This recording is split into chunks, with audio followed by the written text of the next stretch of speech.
The link to the story will be in the description. Naruto, Wrath of the Emperor, by Snafu the Great. Original story, Naruto, Emperor's Dawn, by Chrism 2011. Snafu's disclaimer: Naruto belongs to Kishimoto. With the success of Rise of the Emperor, a thought had came into my head.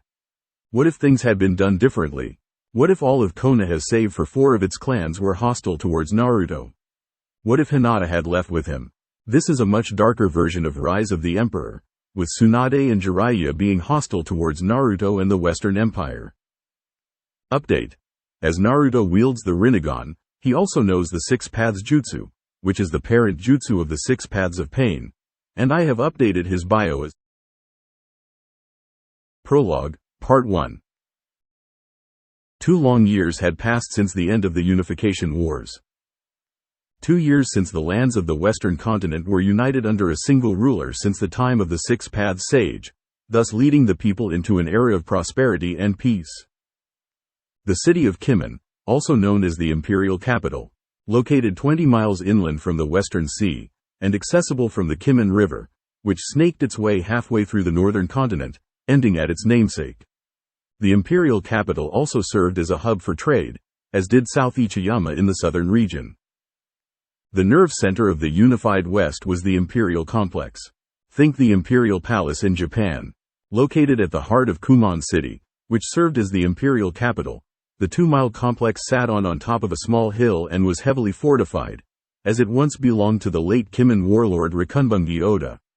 Now, it served as the center of the unified West. Spanning 2 miles, the 4-story imperial palace, which served as the residence of the emperor. The top 2 floors were reserved for the emperor, while the bottom 2 floors were for their guests.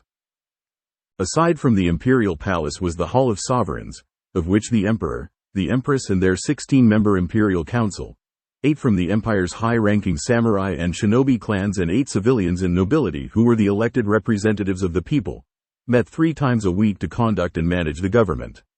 The House of Sovereigns also contained his throne room, where the royal couple would usually receive their guests, seated on their thrones, as well as their joint office.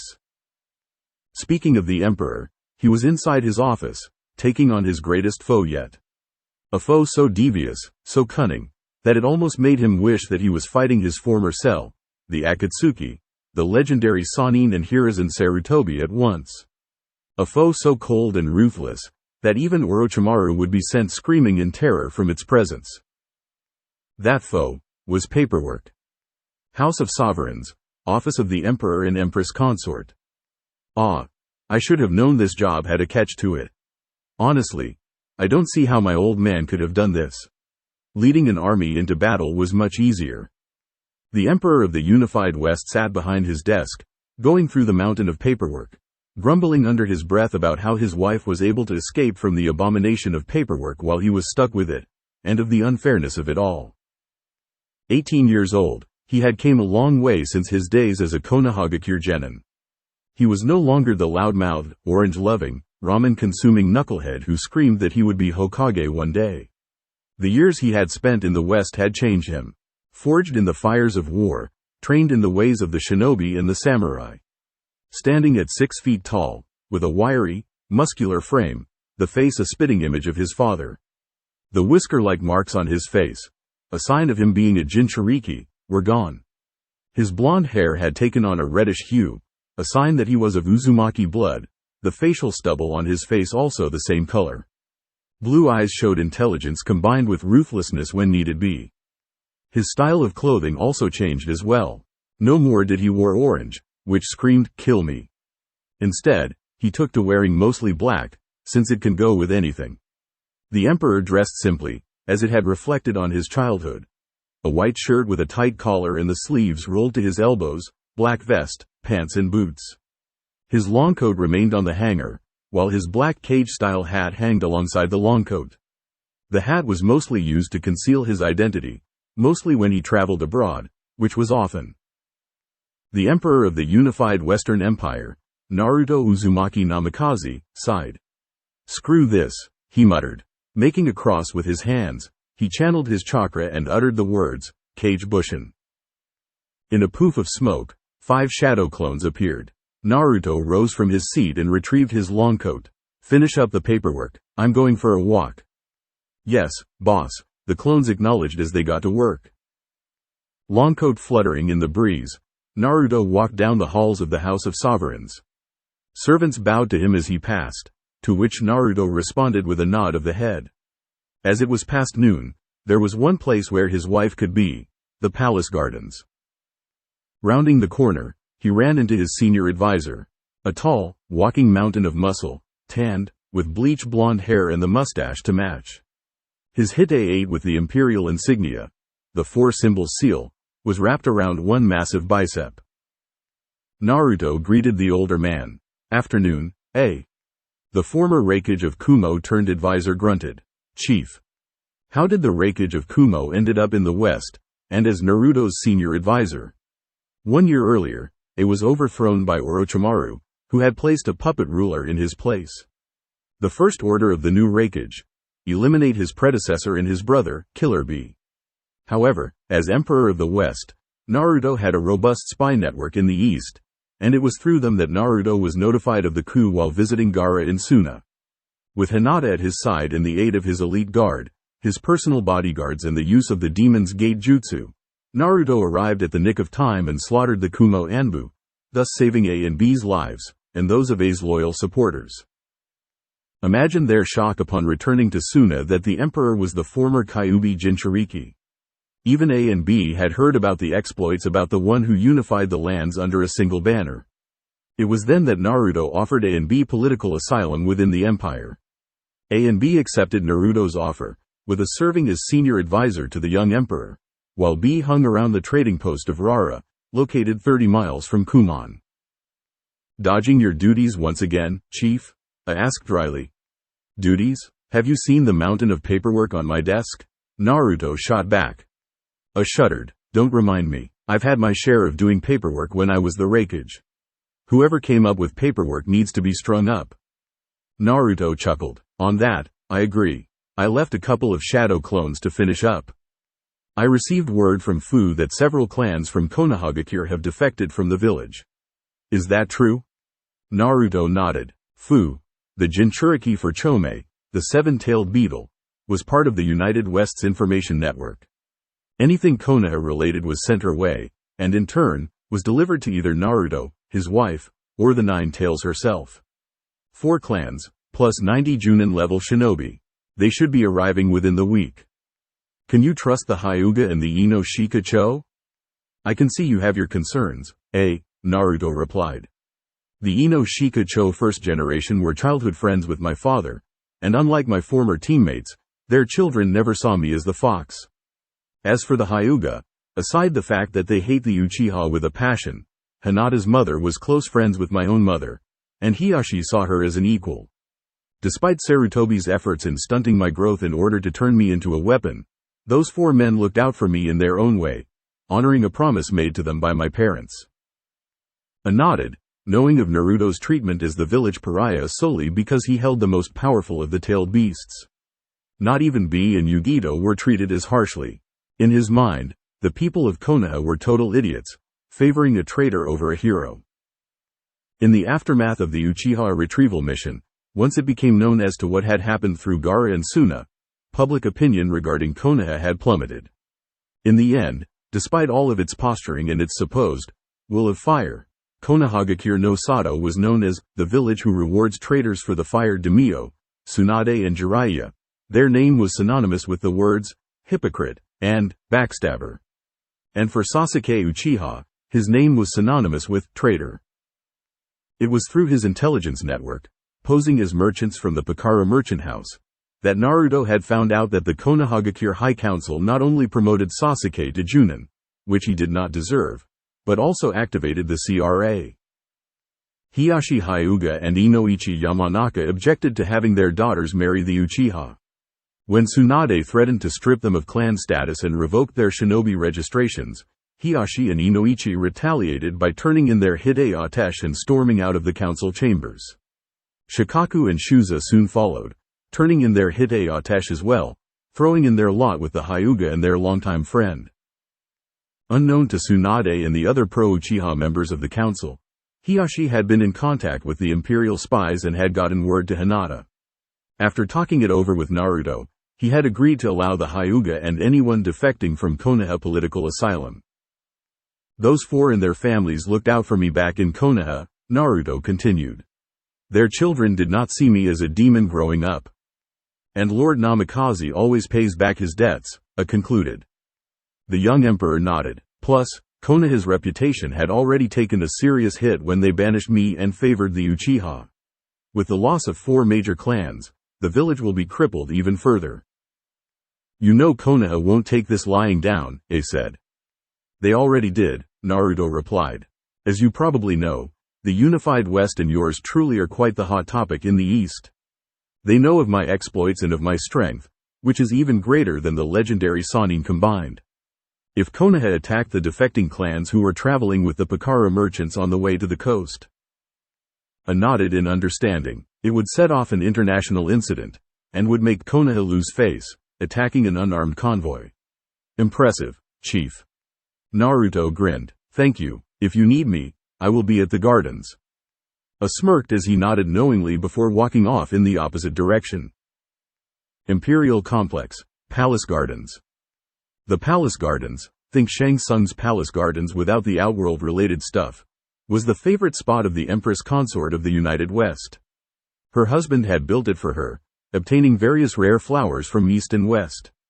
Located at the back of the complex, Naruto had it done for Hinata as a wedding gift, seeing as how his wife loved flowers. Kimen had several gardens and parks, as well as training grounds for its shinobi and samurai, but this was for the emperor's personal use. Seated under one of the trees, was the Empress Consort of the West. She was reading a romance novel under the shade of the trees, enjoying the spring day. She was the same age as her husband. Her hair, once long during the Unification Wars, was now cut short again. Think Samantha Burns' hairstyle from Gears of War 3. She was taller than she was back when they were both Konoha genin, standing at 5 feet 7, several months younger than he was, her pupil-less lavender eyes identifying her as one of the Hyuga. She was dressed in her standard medic nin uniform, which was a black shinobi shozoku, a type of dark-colored training doji for shinobi, with a crimson lotus decal on the left breast. Underneath the shozoku was a fishnet shirt. A black Junin flak vest completed the outfit. Like her husband, Hinata Hyuga, now Hinata Namikaze had came a long way since Konoha. When the Uchiha was pardoned and Naruto was banished, Hinata was sent along with him by her father in order to keep the Hyuga Council from branding her with the caged bird seal. In the years following her exile, she too had been forged in the fires of war, having become Naruto's second in command. She was also the founder of the medic ninja program used during the war, which was one of the major factors in Naruto winning the Unification Wars. While she ran the program, her second in command was a clansman from Naruto's clan, Karen Uzumaki. The medic ninja program produced top-notch medic ninjas, who were later assigned to various parts of the empire. Karen was also a former Otogakure Kunoichi who had defected from Orochimaru because of his inhumane experiments on the sick in his quest for immortality. Aside from being a highly skilled medic, Hinata was also trained in the assassination arts by Yugito Nii, as well as political intrigue by the elderly Senshi. She was known to the soldiers and to the people as the Lady and Princess of Foxes, given as she was the third Kitsune Sannin. She continued to read her novel as she felt her husband's presence behind her. She had gotten better at detecting his chakra signature. How is it that you can sneak away from your duties at the hospital, while I have to use shadow clones to get away from the mountain of paperwork left on my desk? Hinata closed her book and looked up at her husband, who was leaning up against a nearby tree. Karen took over for me at the hospital, Hinata replied, rising to her feet. Unlike the wives of the daimyos in the East, Koyuki Kazuhana being the exception, Hinata had an active role as the Empress of the Imperial Nation as head of the Imperial Medic Corps, which was one of the major reasons she was respected by the shinobi and samurai. Of course, she was not exempt from the horror that was paperwork. Naruto walked over to her. Really? He asked, slipping his arms around his wife's waist, smiling broadly. Really, Hinata replied, returning the smile. I missed you, she added, wrapping her arms around his waist. She had to go to the hospital early for a meeting with Karen and Kokoro Yamada, leaving Naruto in bed alone. The moment, however, was ruined with the arrival of one of the Kunoichi who was part of the Hellcats. Commanded by former Kumo Kunoichi and Jinchuriki Yugito Ni, the Hellcats was one of several elite special forces units under Naruto and Hinata's command. The Hellcats were all female, consisting of both Kunoichi and Onna Bugeisha, female samurai, and identified by their khaki flak vests. Both Naruto and Hinata were former understudies of Yugito, as she had taught the both of them assassination techniques, which came in handy during the Unification Wars. Chief, Lady Hinata. Naruto frowned, while Hinata giggled. Releasing Hinata, he turned to face the kneeling Hellcat, who had arrived via Shunshin. He recognized her as Yugito's second-in-command. Yes, Kumi, what is it? He asked, annoyed that his Hinata time was interrupted. Forgive me for interrupting, but I bring word from General Ni herself, the Hellcat replied. There is an 5-man envoy from the east en route to the complex. General Ni has identified them as shinobi from Otogakure no Sato. Naruto's frown deepened. Who is leading them? Hinata asked. General Ni has identified them as the Sound Four and the leader of the envoy as Kabuto Yakushi. They should be arriving within 5 minutes. Naruto nodded. Give my thanks to Yugito. Make sure they are discreetly tailed to the complex. Sir. With that, the Hellcat vanished. Naruto sighed. Guess I'll have to take a rain check for this, he said. No rest for the wicked, I'm afraid. Remain here, since your eyes are a dead giveaway, okay? Okay. House of Sovereigns, Throne Room. Seated on his throne, Rinnegan activated Naruto eyed the white-haired man with a combination of disdain and suspicion. Kurama was not there, as he did not want her to give away any suspicion as to her true identity. The cage-style hat was on his head, effectively hiding his face. Not to take any chances, his face was concealed by his mask. Unlike the cage hats of the East, the imperial version was solid black, the cloth still white. Unknown to Kabuto Yakushi, this had not been the first time that Naruto and Hinata had a run-in with the cunning shinobi. 6 months earlier, while inspecting the Pakara merchant house's wind outpost near the Windfire border, Kabuto had been ordered by Orochimaru to check the place out, having heard about the rise of the Western Empire and its leaders. What Kabuto found was the commander of Naruto's elite guards, Major Benezato Mochizuki. Known as the Snake Queen of Kimen, Kabuto had been soundly defeated by the older woman. Then Orochimaru had appeared. The Snake Queen fought the Snake Sannin while Naruto and Hinata watched from the sidelines, Benezato having been warned in advance of Orochimaru's methods. But it wasn't necessary, as Benezato had been more skilled than Orochimaru. The Snake Sannin had been forced to retreat. The white-haired, bespectacled Auto Shinobi took a knee, head bowed. Your Imperial Majesty, he began, may your reign be a long and prosperous one. My name is Kabuto Yakushi. I represent Otogakure, the village hidden in the Sound. I bring greetings from my master, Lord Orochimaru. Using his chakra to disguise his voice, think Naruto speaking in Shredder's voice from the first movie, Naruto responded. So what business does your master want with me? Lord Orochimaru has been monitoring the events that have transpired here in the West with great interest, Kabuto said. He is especially impressed that you have united the lands in so little time. He has sent me here to discuss terms of an alliance between your empire and the Sound. Naruto leaned back on his throne. Tell me, Yakushi, what would I gain should I ally myself to the Sound? You would have the backing of one of the most powerful ninja in the East, Kabuto said. Despite our small numbers, you would mostly benefit from Lord Orochimaru's guidance. In other words, take over my body since Sasuke is off limits, and use my army to invade Konoha, Naruto thought darkly. The young emperor made it look like he was in deep thought. I am sorry, but a military alliance is not in the empire's best interest. You misunderstood me, your majesty, Kabuto began, but was cut off. Oh, don't be coy, Yakushi, Naruto replied. Do you really think that you are the first from the east to ask for an alliance? First it was the rock. Then it was the cloud. You make number 3. The people has seen war since the era of my great ancestor, the Six Paths Sage. Kabuto's eyes went wide. You're a descendant of the Six Paths himself? I thought only the Senju and the Uchiha were his only descendants. Naruto chuckled dryly. No, the Six Paths had only one child, a daughter, who is the founder of my clan. The two brothers who would later found the Uchiha and Senju lines trained under him, nothing more. When the Six Paths died, they changed their lineage to make it so that they were his progeny, and tried to murder his daughter. Despite the Senju founder wielding the Mokuton and the Uchiha wielding the Sharingan, they were no match for the Rinnegan's power, and were beaten. After that incident, she fled here. It was a half-truth, actually. The Uzumaki clan ancestor did not flee to the west, but instead settled in what was to be known as Whirlpool country. But we are getting off subject, Naruto continued. The people has seen war since the era of the Six Paths.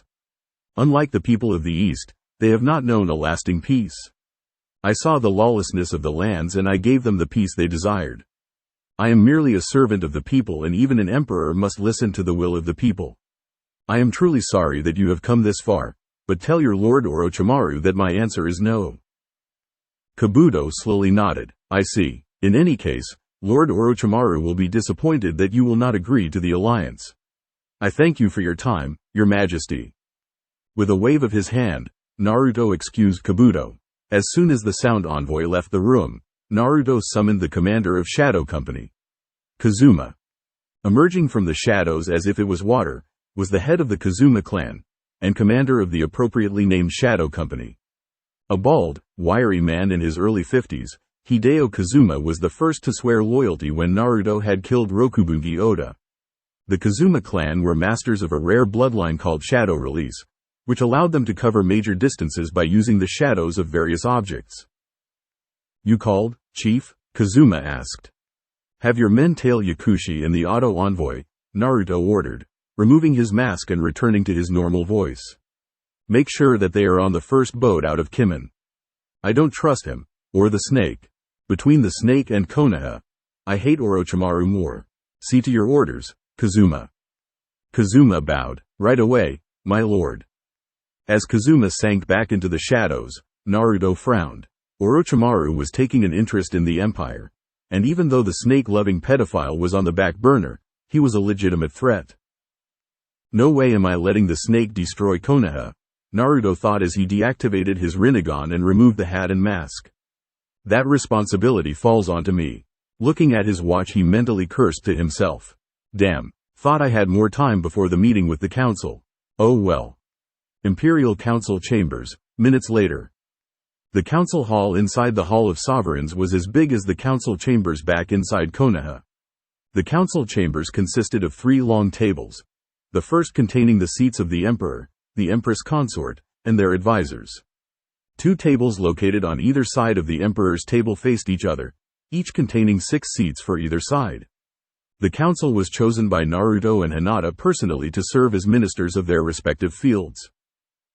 The meeting was straightforward. Aside from an uprising of malcontents loyal to Oda which was quickly crushed before it could gain steam, and the financial situation concerning the southern Badlands, there was nothing worthy to report. Good thing that they only met 3 times a month.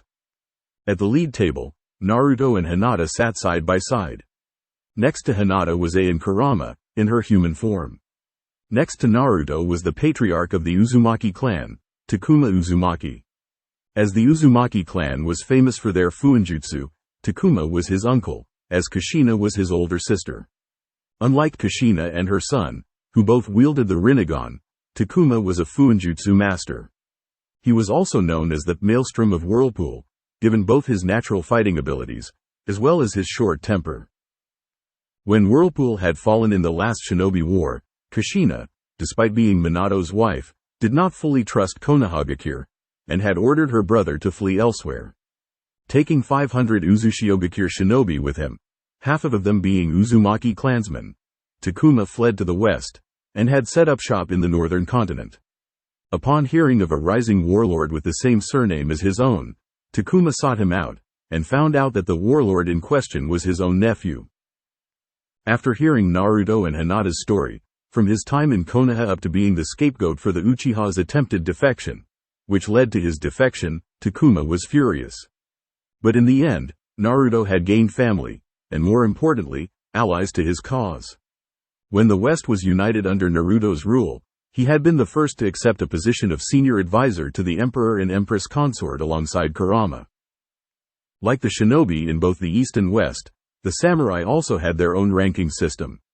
An apprentice samurai was the same as a shinobi in training, and received instruction from the academy, the imperial schools where up-and-coming shinobi and samurai learned how to fight. The largest of the schools were in the imperial capital, Kurata Port, South Ichiyama, and Tears Point. Once the amateur samurai passed a series of physical and mental exams, they became Aonisaibushi, amateur samurai. It was the shinobi equivalent of genin.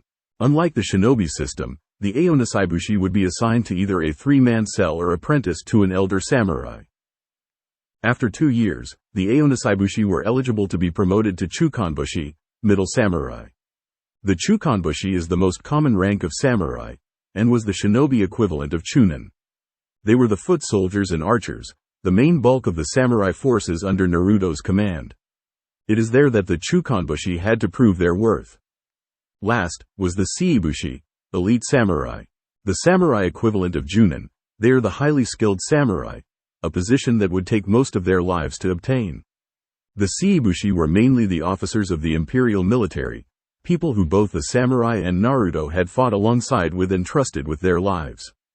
Some of the Seibushi were clan heads, others were not. The Seibushi were the ones who took on a single apprentice or a cell of their choosing. They were highly respected by both shinobi and samurai. Naruto himself was of this rank. On Naruto's left, Senshi, the elder samurai warrior and philosopher who had taught Naruto the ways of the samurai. In most cases, he was a lot like Danzo Shimura, a warhawk. Only difference was that he fought wars to defend his homeland, not to expand his influence. He was also the Minister of Defense. A powerful samurai even to this very day, he held the rank of Kodenbushi, the legendary samurai. In his younger days, as Naruto and Hinata had later found out, he had traveled in the east, defeating Hiruzen Sarutobi, Hanzo the Salamander and even the Sannin. During the Unification War, he had invited Naruto to his village and Naruto became so impressed with the old man, that he asked to be trained in the ways of the samurai. When the empire was created, he was the first that Naruto had invited to be on the council. Despite his old age, Senshi was well respected by samurai and ninja alike. His granddaughter, Sana Senshi, who was a member of Yugito's Hellcats, served as part of Naruto's elite guards. He was also the only person who could still kick Naruto's ass 6 falls out of 10. Next was Eiji Kibagami, also from a respected samurai clan with connections in Iron Country, as he had family there, which was helpful when Naruto negotiated a trade agreement between the Empire and Iron.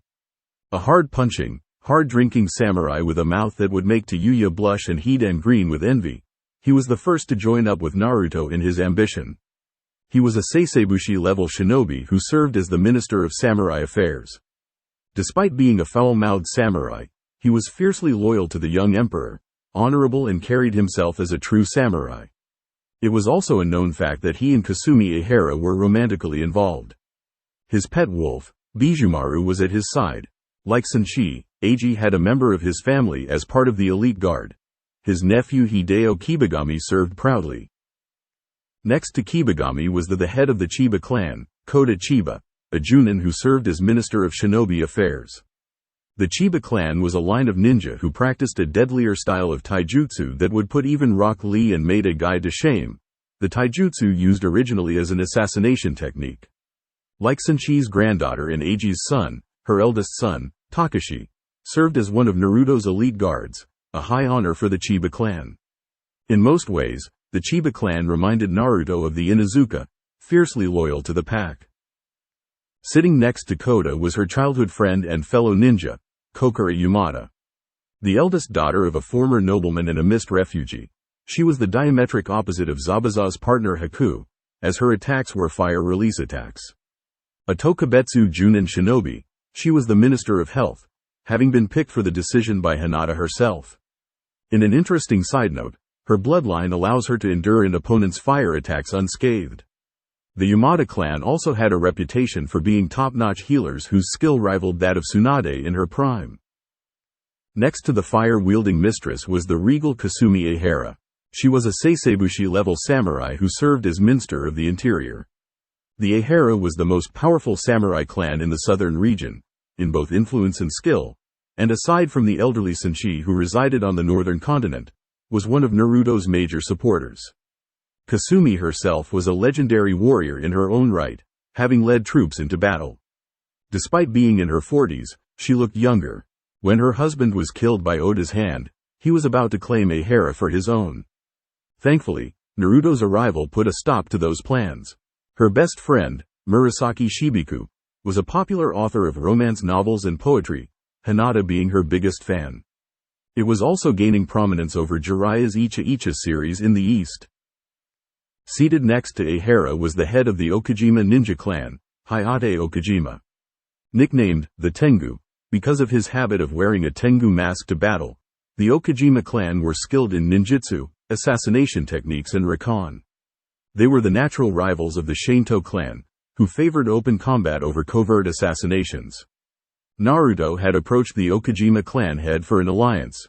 Hayate was impressed by the boy's bravado and tenacity that he signed on to Naruto's side. Once the war was over, Naruto had returned to the Okajima clan their lands which were taken from them by one of the more corrupt daimyos. In return, the entire Okajima clan swore their eternal loyalty to their new emperor. On Hinata's right, Ryuji Shinzen and his wife Haruka Shinzen, the heads of the Western Empire's premier mercantile guild, Pakara Merchant House, and co-ministers of finance. Ryuji was originally a mercenary ninja, while Haruka had a gift for business and management. They were the first to back Naruto in his ambition financially following the death of Rokubungi Oda.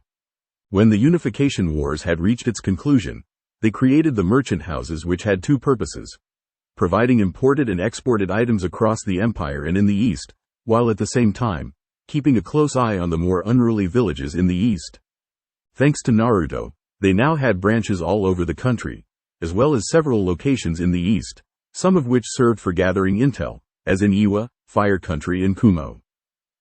Next was Shinoda Wakaba, former pirate captain, now a close business partner and longtime friend with the Shinzens, since his 10-boat fleet was originally used to harass and plunder both Oda's and his allies' supplies. It was Haruka who had pointed out the perks in having a fleet of ships backing up his ambition to Naruto. Now, with the war over, the fleet was now used to transport goods all over the continent, as well as in the elemental countries. In an interesting side note, the Shinzens and Wakaba were both in-laws, since the Shinzen's son had married Wakaba's daughter, which had brought their families into a close alliance. Seated next to Wakaba was Katsumoto Kitahara, a daimyo from the southern region who supported the people and working class. He was overthrown by a power-mad warlord and condemned to wander the lands, until Naruto found him. He was one of the key members in the civilian council in which, thanks to Katsumoto, that his major support base was the civilians themselves.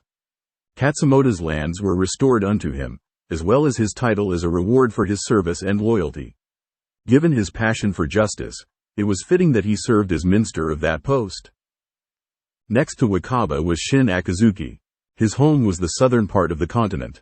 Shin was the youngest of the council at age 23, and trained as a samurai, having been recently promoted to Seisebushi.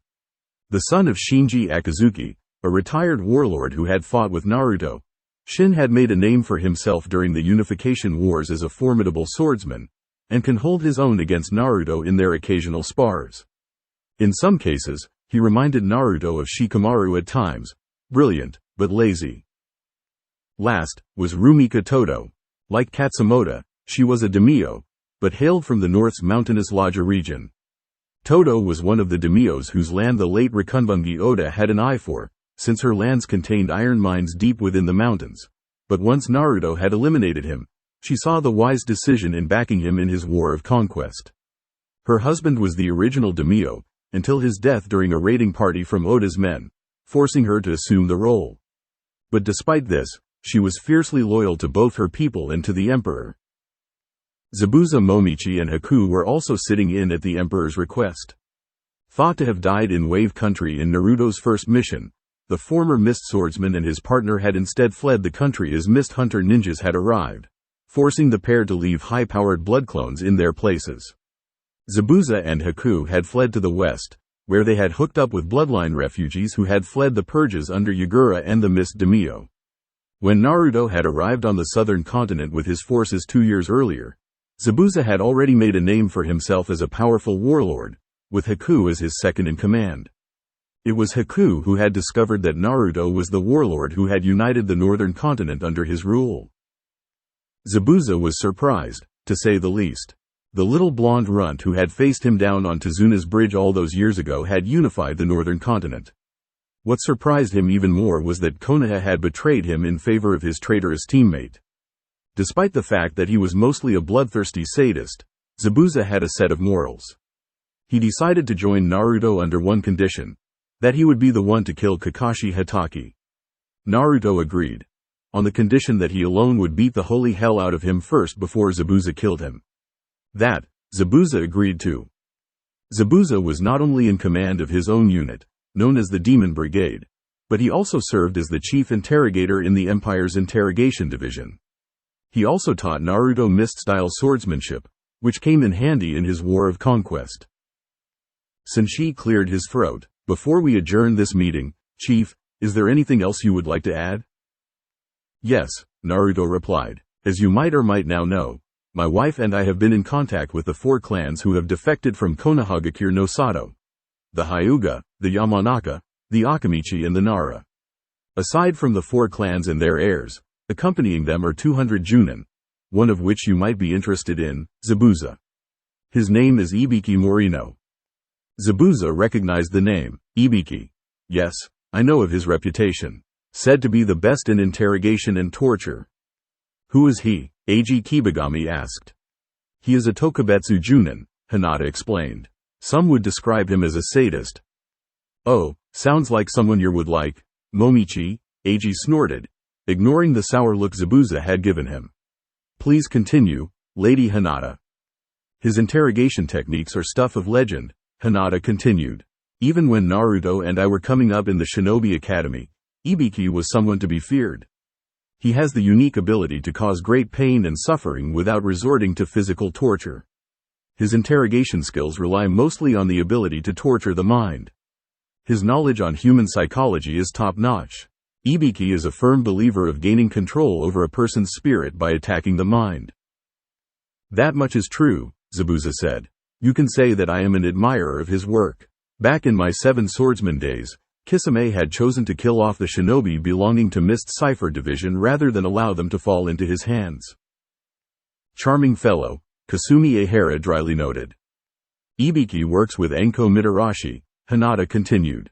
She is a Tokubetsu Junin, like Ibiki.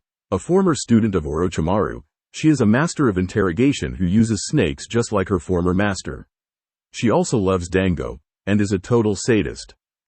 What about the clan heads? Eiji asked. The 4 clan heads were friends with my parents, Naruto said. They, nor their children, did not see me as a demon, unlike the rest of Konoha. Despite the efforts of Sarutobi and the Konoha Council to stunt my growth as a warrior, they looked out for me in their own way. The first clan head is Hiyashi Hyuga. You already know of the Baikougan and its advantages and weaknesses, as well as the caged bird seal. The other 3 clan are known for their teamwork, Hinata continued, the Yamanaka, the Akamichi and the Nara clans, better known by their team name, the Ino Shikacho Trio. Ever since Konoha's founding, there always has been a team with that title, as they are famous for their teamwork. First up is Ibiki's partner, Inoichi Yamanaka, intelligence specialist with a unique talent which is their clan's signature ability.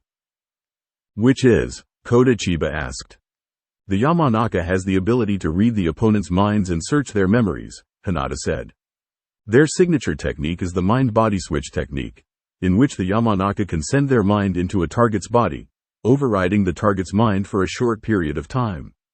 He has a daughter, Ino, who was a former teammate of ours. The mind-body switch is just one of the many techniques the Yamanaka has at their disposal. His wife, Kozu Yamanaka, used to own the flower shop in town. Second is the Nara, Naruto said. The Nara are known for their high intellect and battle tactics. They are also known for attracting hot-headed women, low energy, and saying, troublesome. The Nara's specialty is shadow manipulation. The Nara's signature technique is the shadow imitation technique, in which they can extend their shadow and merge with their target's own shadow, forcing the other to imitate the Nara's movements. Shikaku Nara is the clan head. Back in Konoha, he was the Junin commander, given his mastery of battle tactics. He also herds deer in his spare time, and is a natural herbalist. Shikamaru Nara is his son. Last, is the Akamichi. Hinata finished.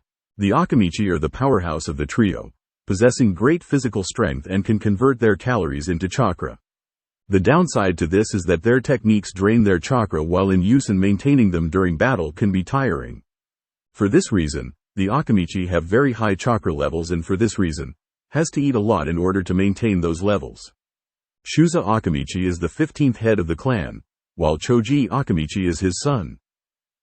Like I said earlier, Naruto said, these 4 clan heads had done their best to aid me despite Sarutobi's orders not to do so. They offered me shelter, food, and in some cases, a place to sleep. Their children did not see me as Kurama in human flesh. It is because of this, that Hinata and I are going to grant them political asylum into the empire. They should be arriving by the end of the week by ship. Forgive me for being the voice of opposition chief, Kokura Yamada cut in. But you grant the clans asylum, and then what? Automatic clan status right off the bat? Naruto shook his head. Of course not, Kokura. Just as Hinata and I had to work hard to get where we are at, they will not be given a free pass. They will be on probation for 6 months. When they prove their worth to the unified West, when they show their loyalty to the empire and her people, only then will we accept them as one of the great imperial clans of the imperial nation. Is that reasonable enough for all of you? The council nodded. Their emperor's conditions were acceptable. It was then Eiji raised one hand. Chief, if I was the Hokage, there would be no way that I would let 4 clans of such power leave the village. Are you not worried that Konoha might try something funny? I've already taken precautions in case the cripple or the hag decide to send out assassination squads on the refugees, Naruto replied. You are aware that the Pakara merchant house has branches in the east, particular in Wave, Spring and Water, right? Yes. The refugees had met up with one of the caravans who are on the way to the coast where the bridge once stood. And you know as well as I do that most of the merchants are some of the best shinobi and samurai veterans who had the honor of fighting by our side. Eiji nodded in understanding. Since you are an unknown to Konoha and Fire Country, attacking the refugees while being escorted to the coast by our caravans not only would cause Konoha to lose face with the villages who are known to us, but it also gives us a valid reason to go to Konoha and put blade and jutsu to asses. He cackled. Chief, you were always such a sneaky little shit. Glad to see you still have the touch. Coming from you, I'll take that as a compliment, Naruto replied, used to the older samurai's foul-mouthed tendencies. This, coming from the same guy that came up with a thoughtful, albeit crude description about his wife's demeanor. The only thing bigger than her tits is her heart. Of course, he said that within earshot of Kasumi and the other female members of the council, which earned him a one-way trip to the hospital. He would be in a body cast for the rest of the month.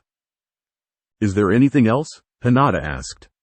The council shook their heads in the negative. Naruto nodded. This meeting is adjourned. 1 week later. The 2 Pakara cargo ships, each bearing the flag of the unified Western Empire, the black 4 symbols seal on a red background, sailed past Kurata port and headed inland. Only this time, the ships did not carry goods from the east. These cargo ships carried refugees. It had been a week since what would be known throughout the elemental countries as the Konoha Exodus, in which 4 major clans and more than 100 shinobi had turned in their Hide Atesh and walked out of Konoha. Tsunade and the Fire Lord could not charge them with desertion, as they had willingly resigned from the shinobi forces. Standing on the deck of the first ship, was Hiyashi Hyuga. It had been 6 years since he had last seen Hinata, having sent her away with Naruto in order to spare her being branded with the caged bird seal. Despite his outward appearance of putting down his eldest daughter, Hiyashi did care for her, and sending her away was the hardest thing he had ever did. But Hinata was smitten with Minato's kid and sending her with him was the best idea at the time. In that time, Hiyashi's personal view in regards to Tsunade and Jiraiya had taken a severe nosedive. The 2 Sannin had been close to Minato and Kushina, Tsunade was Mito's granddaughter and Kushina was her niece, thus making her Naruto her great-nephew, while Minato was a former pupil of Jiraiya.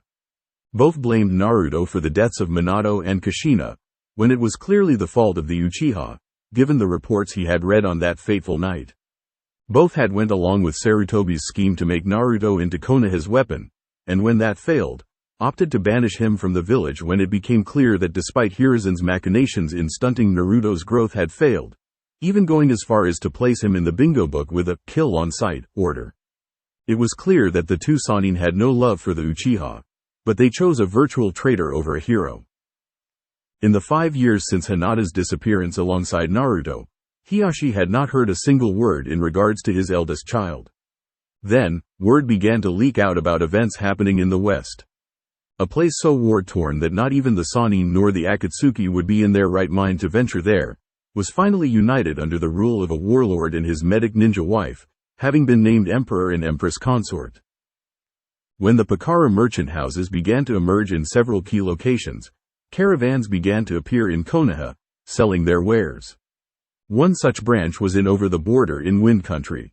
That was how Hiashi had found out through one of the merchants, who worked with the Empire's information network, that his daughter was still alive, having fled west and fighting in what was to be known as the Unification Wars alongside Naruto. When the merchant told Hiashi that Naruto was now his son-in-law, he was not surprised in the least bit. What surprised him was that the Empire had been keeping tabs on Konoha and several other villages in the east. The Empire also knew about the tensions threatening to boil over in Konohagakure, which is why the Emperor and Empress Consort had reached out to Hiashi. Should things in Konoha get worse to the point that the Hyuga and the Ino Shikacho could not stay, then the Emperor and Empress Consort will allow them to migrate to the Western Empire. But there were two obstacles that were in the Hyuga clan head's way. The Council of Hyuga Elders, who had supported the council, and the Godem herself. The same council who had forced his twin brother to either take his place in the Kumo incident or else his son would be killed. The same council who had voted to brand Hinata with the caged bird seal and personally take over Hanabi's training, to make her an emotionless doll.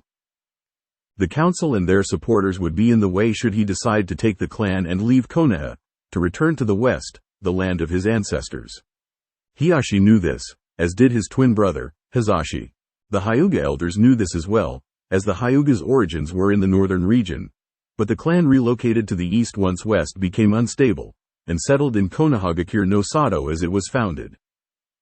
Which is why the Hyuga elders had been removed from the equation, along with their supporters in the main branch. Hiashi's late wife not only loved flowers, but was also a skilled kunoichi who specialized in poisons. So poisoning the tea of their elders and their supporters was no hard task for him. With those in the main branch backing him and the full support of the cadet branch, Hiashi had wiped out the elders and their allies. When Tsunade demanded an explanation as to what had happened, all he replied was that it was clan business, that he and his supporters had averted a civil war by eliminating the traitors to his clan.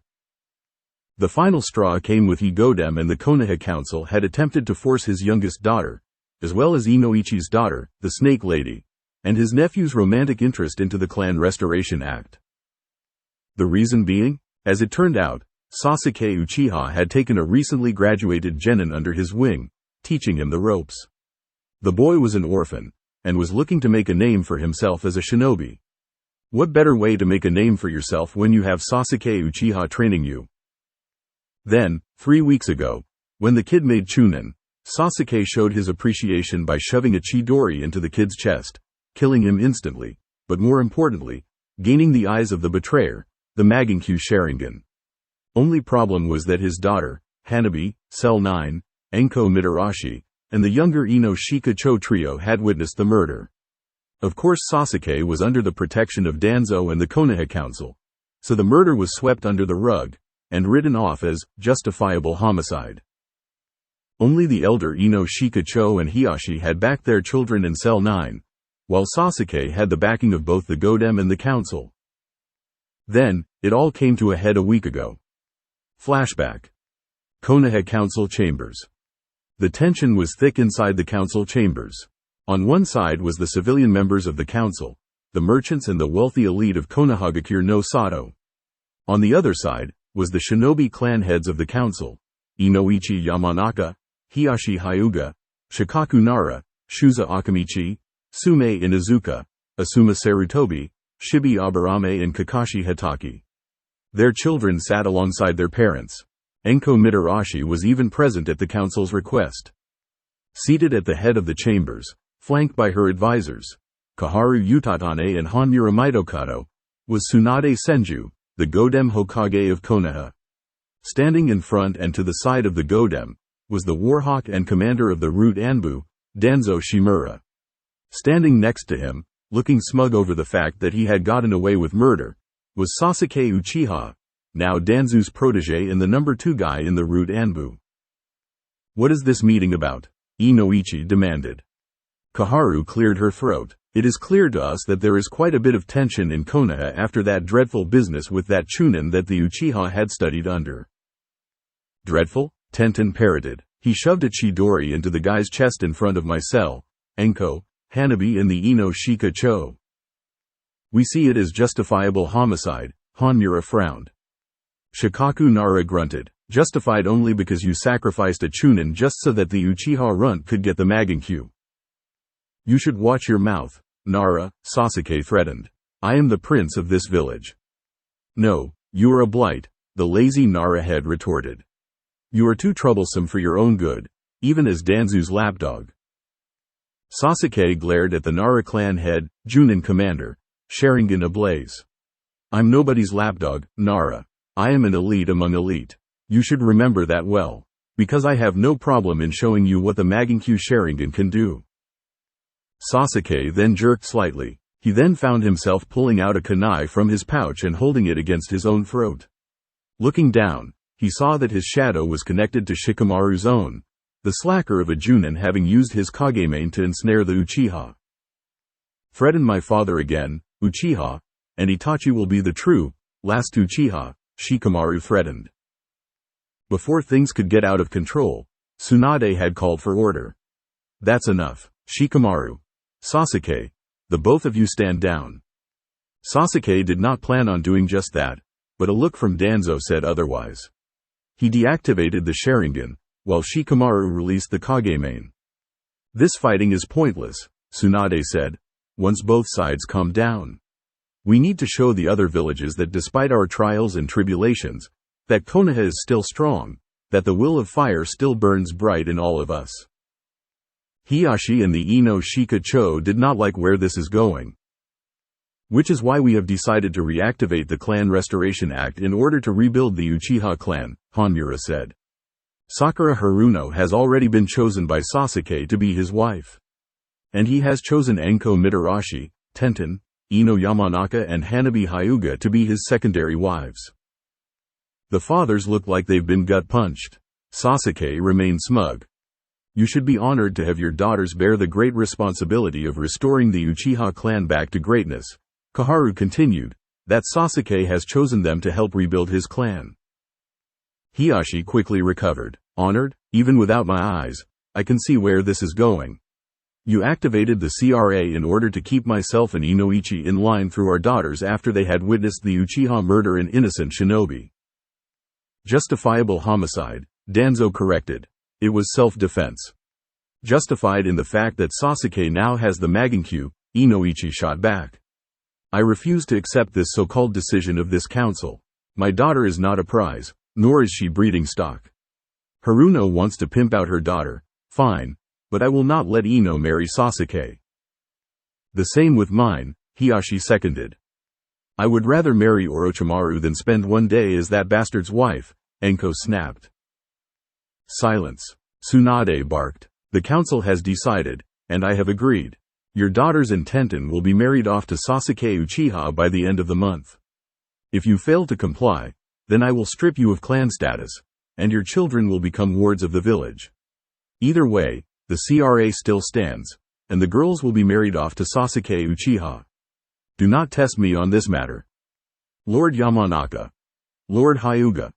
Please be reasonable," Hanmura said smoothly, trying to act as the voice of reason. "Both of your clans have been here in Konoha ever since this village was founded by Tsunade's grandfather, which means that your clans are only clans because of your skills. Konoha has been good to your clans ever since you joined the village, and it would be a shame if that relationship ended so abruptly. Instead of thinking about your own personal, selfish desires, maybe you should do what's right." Inoichi had caught the underlying meaning, as did Hiyashi. Both men looked at their daughters, as if they were playing with their lives. Then Hiyashi slowly rose to his feet, and within seconds, stood before the Godem, her advisors, Danzo and Sasuke. "Advisor Mitokado, you are absolutely right," he said. The advisors smiled, as did Sasuke. That is, until Hiyashi reached inside his robes and pulled out his Hite-8. "I believe the time to do what is right is now," Hiyashi said, dropping his Hite-8, where it made a loud clink upon impacting the ground before walking out of the council chambers. Meanwhile, both generations of the Ino Shikacho looked at one another, and nodded in understanding. It was time to go. At the same time, Hanabi pulled off her own Hite-8 and dropped it alongside her father's own. Clink. Clink. Neji Hyuga's forehead protector landed on top of the Hite-Atesh left by his uncle and cousin. Clink. Clink. Tenten and Rock Lee's Hite-Atesh landed on top of their teammates. "Wait," Kaharu shouted. "You can't do this." Clink. Inoichi's Hite-8 landed on the growing pile. Clink. Shuza. Clink. Choji. The sound of metal striking the floor was making Tsunade even more angry. "You are shinobi of Konohagakure no Sato. Remember that," Kaharu shouted. Clink. Both Ino and Anko gave Sasuke the finger as they walked out, dropping their Hite-Atesh as they walked out. "This is sedition, treason," Danzo shouted. Clink. Shikaku and Shikamaru's Hite-Atesh lands on the pile at the same time. "No, consider this our resignation," Shikaku drawled as he and Shikamaru walked out of the chambers. With that act of defiance, what would be known as the Konoha Exodus has begun. End flashback. "A Rio for your thoughts?" The voice of Shikaku Nara brought Hiyashi back to reality. Turning around, Hiyashi faced the now former Junin commander and his two teammates. "You've been on edge ever since we've arrived," Shikaku said. "Anything we should know that we don't already?" Hiyashi looked at the three men. "It was time to come clean. The West was the ancestral home of my clan," he began. "The Hyuga originally came from Kimen, now the imperial capital. When the wars intensified, my clan moved across the sea to the east and settled in Konoha. So in effect, you are coming back home," Shuza said. Hiyashi nodded. "There's more. Once the wars here were done with, and the Pakara merchants began to arrive, I was visited by a member of the merchant house, who gave me a message. Both Naruto and my daughter had fled to the west when Uzumaki was banished and had fought in the unification wars." "So the kid's still alive," Shikaku said, nodding. "Given who his parents were, it's really not surprising. Through the merchant, Hinata and Naruto had both promised myself and whoever came with the clan political asylum in the west should things get out of hand back in Konoha. Sounds like those two are pretty well connected with the emperor to pull that off," Inoichi said. Hiyashi nodded. "It seems that way. Attention, we will be docking at the imperial capital in 30 minutes, the first mate shouted as he moved along the deck. "Upon docking, you will be asked to produce identification, so have your ID cards out and ready. Anyone who does not comply will be taken to jail for the night, and you will be sent back east the following morning.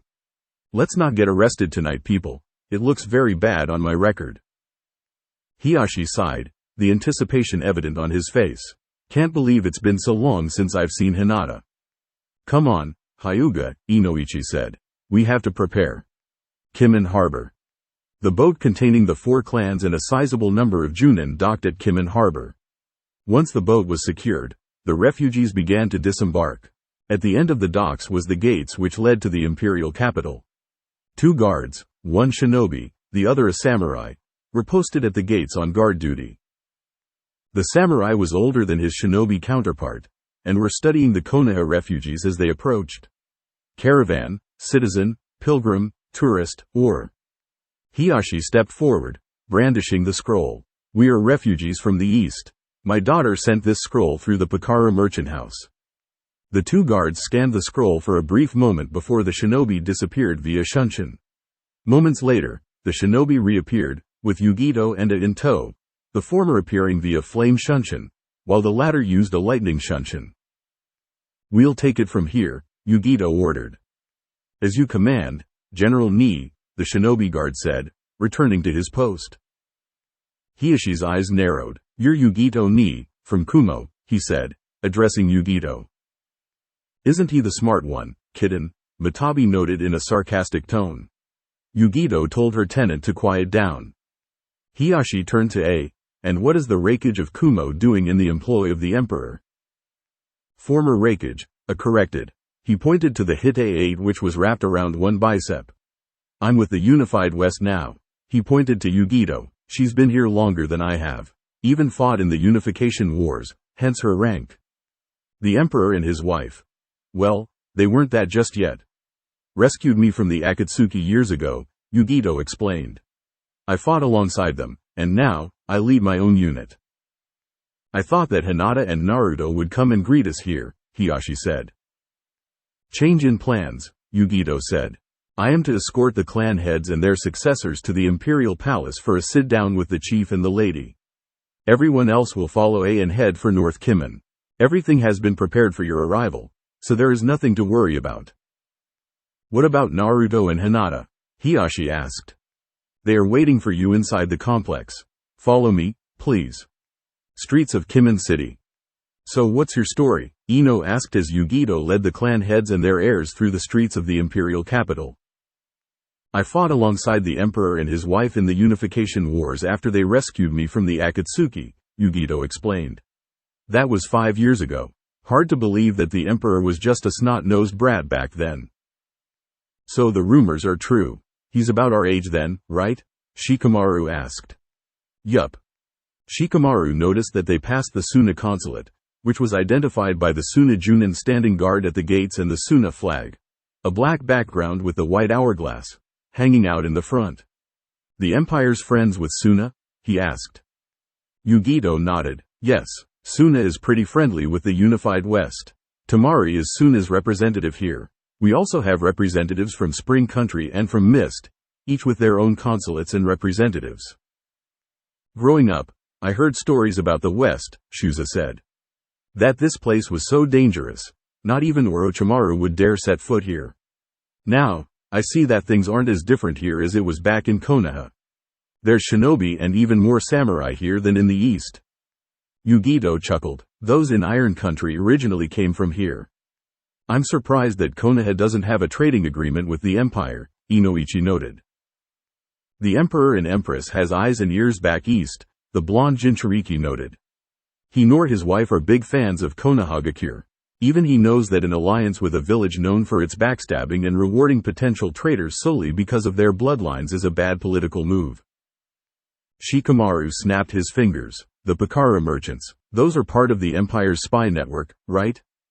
"How perspective of you, Nara," Yugito nodded. "For a slacker, your intelligence is well earned. But you are partially correct. The Pakara merchant house seen in various locations in the East are in fact a legitimate mercantile guild. But some of its branches also house undercover informants and agents from our intelligence division. For all intents and purposes, Pakara merchant house is just a humble merchant's guild." "Clever," Hanabi said. Minutes later, Yugito and her escort arrived at the Imperial complex. The guards saluted Yugito, who responded with a nod as she led the group inside. "Here we are, the Imperial complex, the nerve center of the Unified West, home to the Emperor and the Empress consort." Shuza looked around and let out a low whistle. "Nice setup the Emperor has. Not too showy, but not too extravagant, either," he said as Yugito led them to the House of Sovereigns. "And it is heavily guarded," Shikaku noted, sensing the chakra signatures around them. The shinobi were well hidden, while the samurai patrolled the grounds. "Follow me. The Emperor and Empress consort are both waiting," Yugito said. Imperial Gardens. Minutes later. Watching from the shadows, Naruto and Hinata Namikaze watched as the clan heads and their children took in the sights of the gardens. Hiyoshi looked pensive, as if they reminded him of something. Hanabi, Ino and Inochi marveled at the exotic flowers and orchids, rare in the East, but common in the West. Shikamaru, Shikaku, Shuza and Choji were looking around, taking in the surroundings. Deciding that they had kept their guests waiting long enough, Naruto and Hinata emerged from behind the group, standing at double arm's length. Naruto cleared his throat. Ahem. Upon turning around, the last thing that the clan heads and their children were expecting to see was the former dead last of the Konoha 11. Only now, he was a spitting image of Minato Namikaze with Kushina Uzumaki's hair color, styled in the same manner as how Minato had worn it when he was alive. The whisker marks were gone, his face now shaven. Gone was the orange, as he was dressed in black, vest, pants and boots. The shirt was white, sleeves rolled up. But Hinata had shocked even Hiyashi. She was dressed not in her shinobi uniform, but rather in a stunning black cheongsam with a white lotus imprint, looked incredibly regal in her appearance. Naruto tossed a glance at the sakura trees. The samurai believe that the perfect blossom is a rare thing. They could spend their entire lives looking for that one perfect blossom, and for them, it would not be a wasted life. No way, Ino whispered. Naruto? Here, in the West, they call me Emperor, Naruto replied. Wait, you're the guy who united the lands? Choji asked. The Emperor of the West that everyone back east is talking about? Naruto nodded. He then gestured to Hinata. Hinata also helped, as she fought by my side. She also is the founder of the Imperial Medic Corps. To say that the clan heads, their kids and Cell 9 were shocked were an understatement. The son of the Yellow Flash and the Red Death, once known as the unpredictable knucklehead shinobi, had once again lived up to his reputation of making the impossible possible. Naruto. Rock Lee dashed forward and engulfed Naruto in a bear hug, much to the amusement of his wife and the hidden shinobi guards inside the gardens. You are the Emperor of the West? Truly the flames of youth shine brightly in you. Gak, Lee. Naruto gasped. Bushy brows had gotten pretty strong in the years since he had left Konoha. Oh, sorry, Lee apologized, releasing Naruto. Hinata's reunion with her family was less dramatic. A hug to her father, to which he had whispered, I'm so proud of you, and your mother would be too, followed by a second hug to Hanabi and a nod to Neji, who responded in kind. Shikamaru shook his head and chuckled. Unbelievable, Naruto, you truly live up to your title of being unpredictable. Just like his parents, Shikaku seconded. Glad you see so much of mom and dad in me, Naruto said. Take a walk with us. He and Hinata led the group down the garden's pathway, the clan heads flanking them, Hiyashi and Shuza on Hinata's left and Inochi and Shikaku on Naruto's right. Cell 9, Hanabi and the Ino Shika Cho tailed behind. So how was the way in? Hinata asked. Scenic, Hiyashi replied. He looked down at Hinata's hand and noticed the diamond ring on Hinata's finger and the gold wedding band on Naruto's own finger. So, married? Hinata beamed. 2 years. We got married during the final battle at South Ichiyama. Ino, having overhead, asked, you two got married during a war? That's insane. Naruto shrugged his shoulders. It was a spur-of-the-moment type of thing. The alliance that opposed me consisted of 3 warlords in the southern continent. The first one was smart enough to defect to my side. The last 2 decided to attack at my base in South Ichiyama. Lucky me, as the Hellcats and the Demon Brigade arrived earlier to support the troops I had here. He proposed to me in the midst of the fighting, Hinata continued. Yugito conducted the ceremony right after. After the war, and once Naruto and I were recognized as Emperor and Empress Consort, we did the wedding proper. I hate to ask you this, but, Shikamaru began, but was cut off by Naruto. You want to know about the Jinchuriki who had disappeared, right? When Shikamaru nodded, Naruto confirmed it for him. The Akatsuki does not have them. I intercepted them and granted them political asylum here. All of the Jinchuriki are here? Inochi asked. With the exception of Gaara, who is running Suna, and the Biju, who was sealed inside Yagura, the Jinchuriki are safe, Naruto confirmed. You know firsthand of the bigotry and discrimination that I had faced back in Konoha at the behest of Sarutobi and the 2 Sannin. It was the same in Mist and Iwa. Sure, Yugito and B were not treated as bad, but the animosity was still there. Here, the people see them not as containers, but as people. Han has made his home in the Leisha Mountains, acting as guardian to one of the mountain villages there. Roshi, the last I heard, was somewhere near Tears Point in the southern region. Udakata resides in Shinoko, also in the southern region. Fu lives here in the imperial capital, as she is a member of my intelligence division. B lives at one of the trading outposts, while A acts as one of my senior advisors. You already met Yugito, as she is the commander of her own elite unit, the Hellcats. Your actions in Konoha and elsewhere did no go unnoticed, Shikaku noted. I know, Naruto replied. I rescued Utakata from Itachi and Hoshigaki. Hell, Hinata and I rescued Yugito from the zombie brothers when we fled Konoha. Quote. So Orochimaru plans on invading Konoha again? Hiashi asked. Not at the moment. The civil war in Kumo left the village weak. It will take some time before the snake can build up his forces. He and Hinata stopped and faced the clan heads. You four were close friends of my parents. You and the Junin with you stuck up for me when no one else did. I never got the chance to properly thank you all for that. No one should ever go through life the way you did, Inochi said. Not even a Jinchuriki. Naruto nodded. As you know, I promised that day to make up your kindness, and today I will honor my word.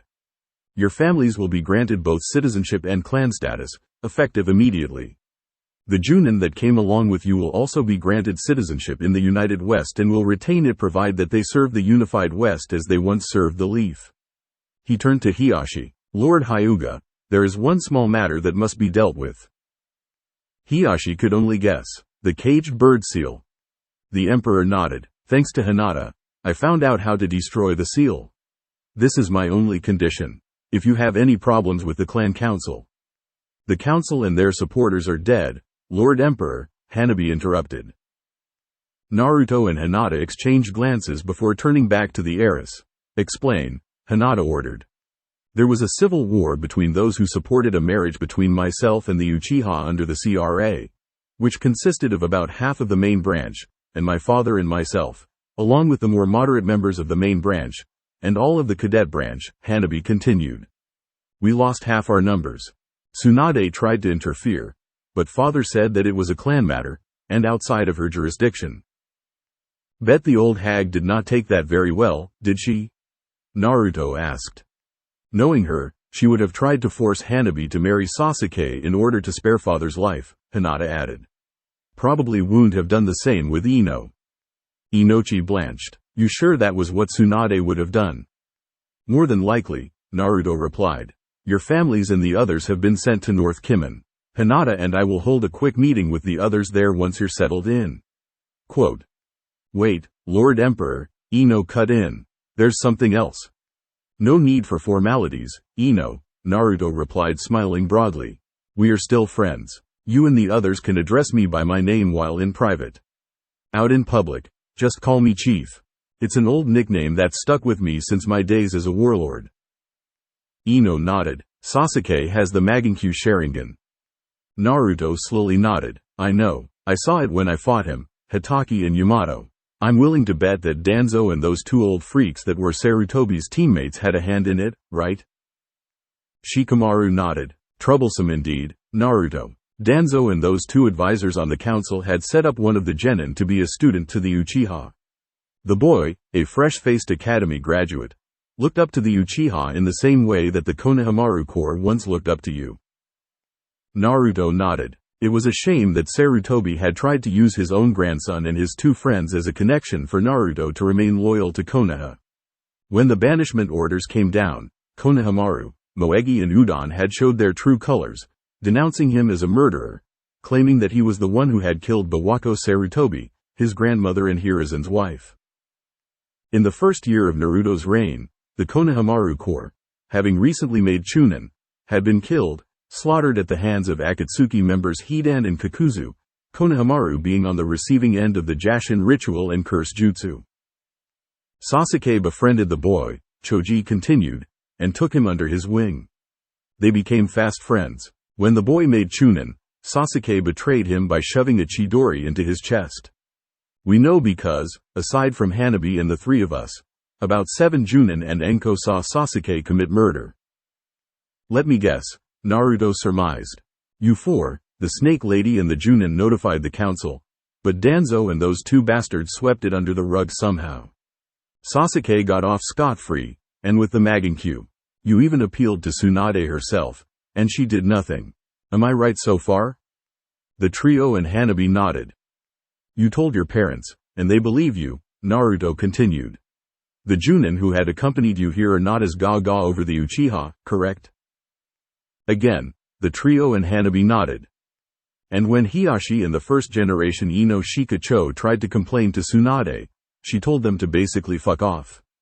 The CRA was the last straw, as it is through marriage does the Uchiha can reign in control over the Yamanaka and the Hyuga clans. Am I right so far? This time, the fathers of the girls nodded. Even after all this time, that idiot of a former teammate is still weak, Naruto surmised. Itachi's mercy was wasted on him. No matter, I have a buffer against the Sharingan, should the need arise. Which is, Shuza prodded. You are aware of the history of the Six Paths Sage, right? Of that the Uchiha and Senju are descended from him? Naruto asked. When the gathered team nodded, Naruto continued. That's a lie. The Six Paths had only one child, a daughter, who is the founder of the Uzumaki clan line. The founders of the Uchiha and Senju lines only trained under him. It was through Madara that he had unleashed the Vixen upon Konoha when he fought Hashirama for control of Tea Leaf. Vixen? Hiyashi repeated. You mean? Yes. The Nine Tails is female, Naruto confirmed. Don't worry, Kurama's not here, he added, as he caught the clan heads looking around nervously. They breathed a sigh of relief. You'll meet her soon enough. Since you're all here, there's something else you should know regarding the Akatsuki. Something that not even Jiraiya and his information network does not know about. And that is, Inoichi asked. Itachi is not the only Uchiha who is a member, Naruto confirmed. There is another. He is the true leader of the Akatsuki. Looking at the clan heads, he revealed what he know. Kurama confirmed it for me. One thing about the Biju is that they cannot lie.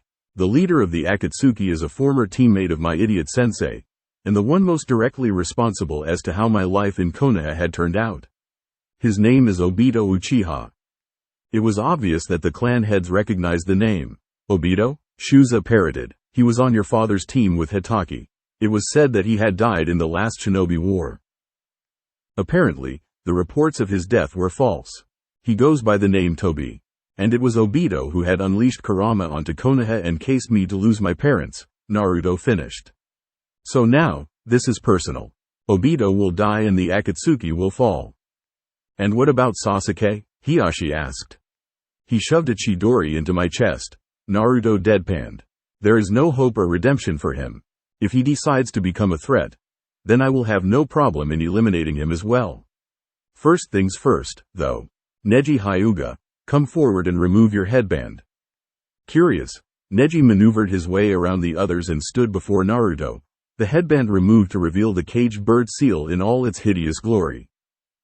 There are no slaves here, Naruto said as he began to go through a series of hand seals. And no slave calls the other master. Dispel. Seal destruction, he intoned, pressing 2 fingers against Neji's seal. Neji felt not a searing pain, but what it felt like to him, a mild discomfort as he felt that cursed seal purged itself from his body. Hiyashi and Hanabi watched in amazement as the caged bird seal, once thought to be permanent once it had been placed onto a Hyuga, burned away. The caged bird seal, while archaic in nature, is not so permanent as most people would think, Hinata explained. This was one of the things I had planned on doing when I became the head of the clan, to abolish that damned seal altogether. The seal, is it gone? Neji whispered. Tenten, having moved up so she could witness this, nodded, smiling happily. Yes, it's gone. To prove that the seal was gone, Hinata made the hand seal which would activate the caged bird seal. Since Neji did not see it as he was weeping tears of joy, Hiyashi and Hanabi did see Hinata's attempt to activate the seal, only to find that the seal did not activate, as it was gone for good. Being a Fuinjutsu expert has its perks, Naruto explained, pulling out a scroll and handing it to Hiyashi. This is the scroll detailing how to remove the seal from the branch members. Addressing the others, he said, as of this moment, all of you are under my protection. But this does not mean that you are given clan status right off the bat. All of you are on probation for 6 months. Prove your worth to myself and the council, and we will welcome you as one of the great imperial clans of the unified West. Sounds reasonable, Hiyashi said, while the Ino Shika-cho trio nodded in agreement. Good. In the meantime, go and get settled in. Tomorrow, there will be a meeting with the council at noon, as they want to meet you and your children. And tell Ibiki to come as well, as Zabuza wants to meet him. Hinata and I will have your assignments ready by then. We'll see you guys out. Oh, and we will be speaking with you in private about what has happened in Konoha, Hinata added. Again, the clan heads and their children nodded. So far, the terms given to them by the former genin-turned-rulers were very generous. The last thing they wanted was to earn the ire of the emperor and his wife. Konohagakure no Sato, Fire Country. A week had passed since the Konoha Exodus, in which 4 of Konoha's most prestigious clans had defected from the village hidden in the leaves. 5 years ago, the village hidden in the leaves was considered the strongest of the shinobi villages. With the most powerful of the Jinchuriki as a deterrent and powerful clans such as the Hyuga and several others, it was a village that commanded respect from friend and foe alike. Then, Sasuke Uchiha had attempted to defect to Orochimaru, but was stopped by his teammate and brought back to Konohagakure no Sato. That was followed by the tribunal which had pardoned the Uchiha and had banished the Uzumaki. Shikamaru Nara had spoken in Naruto's defense, as did his father, his 2 teammates' parents and Hiyashi Hyuga. The Uchiha had broken the laws, and used the cursed seal to combat Naruto, which meant that he had to use the Nine Tails power in retaliation. The law demanded that it was to be Sasuke Uchiha, not Naruto Uzumaki, that should be banished.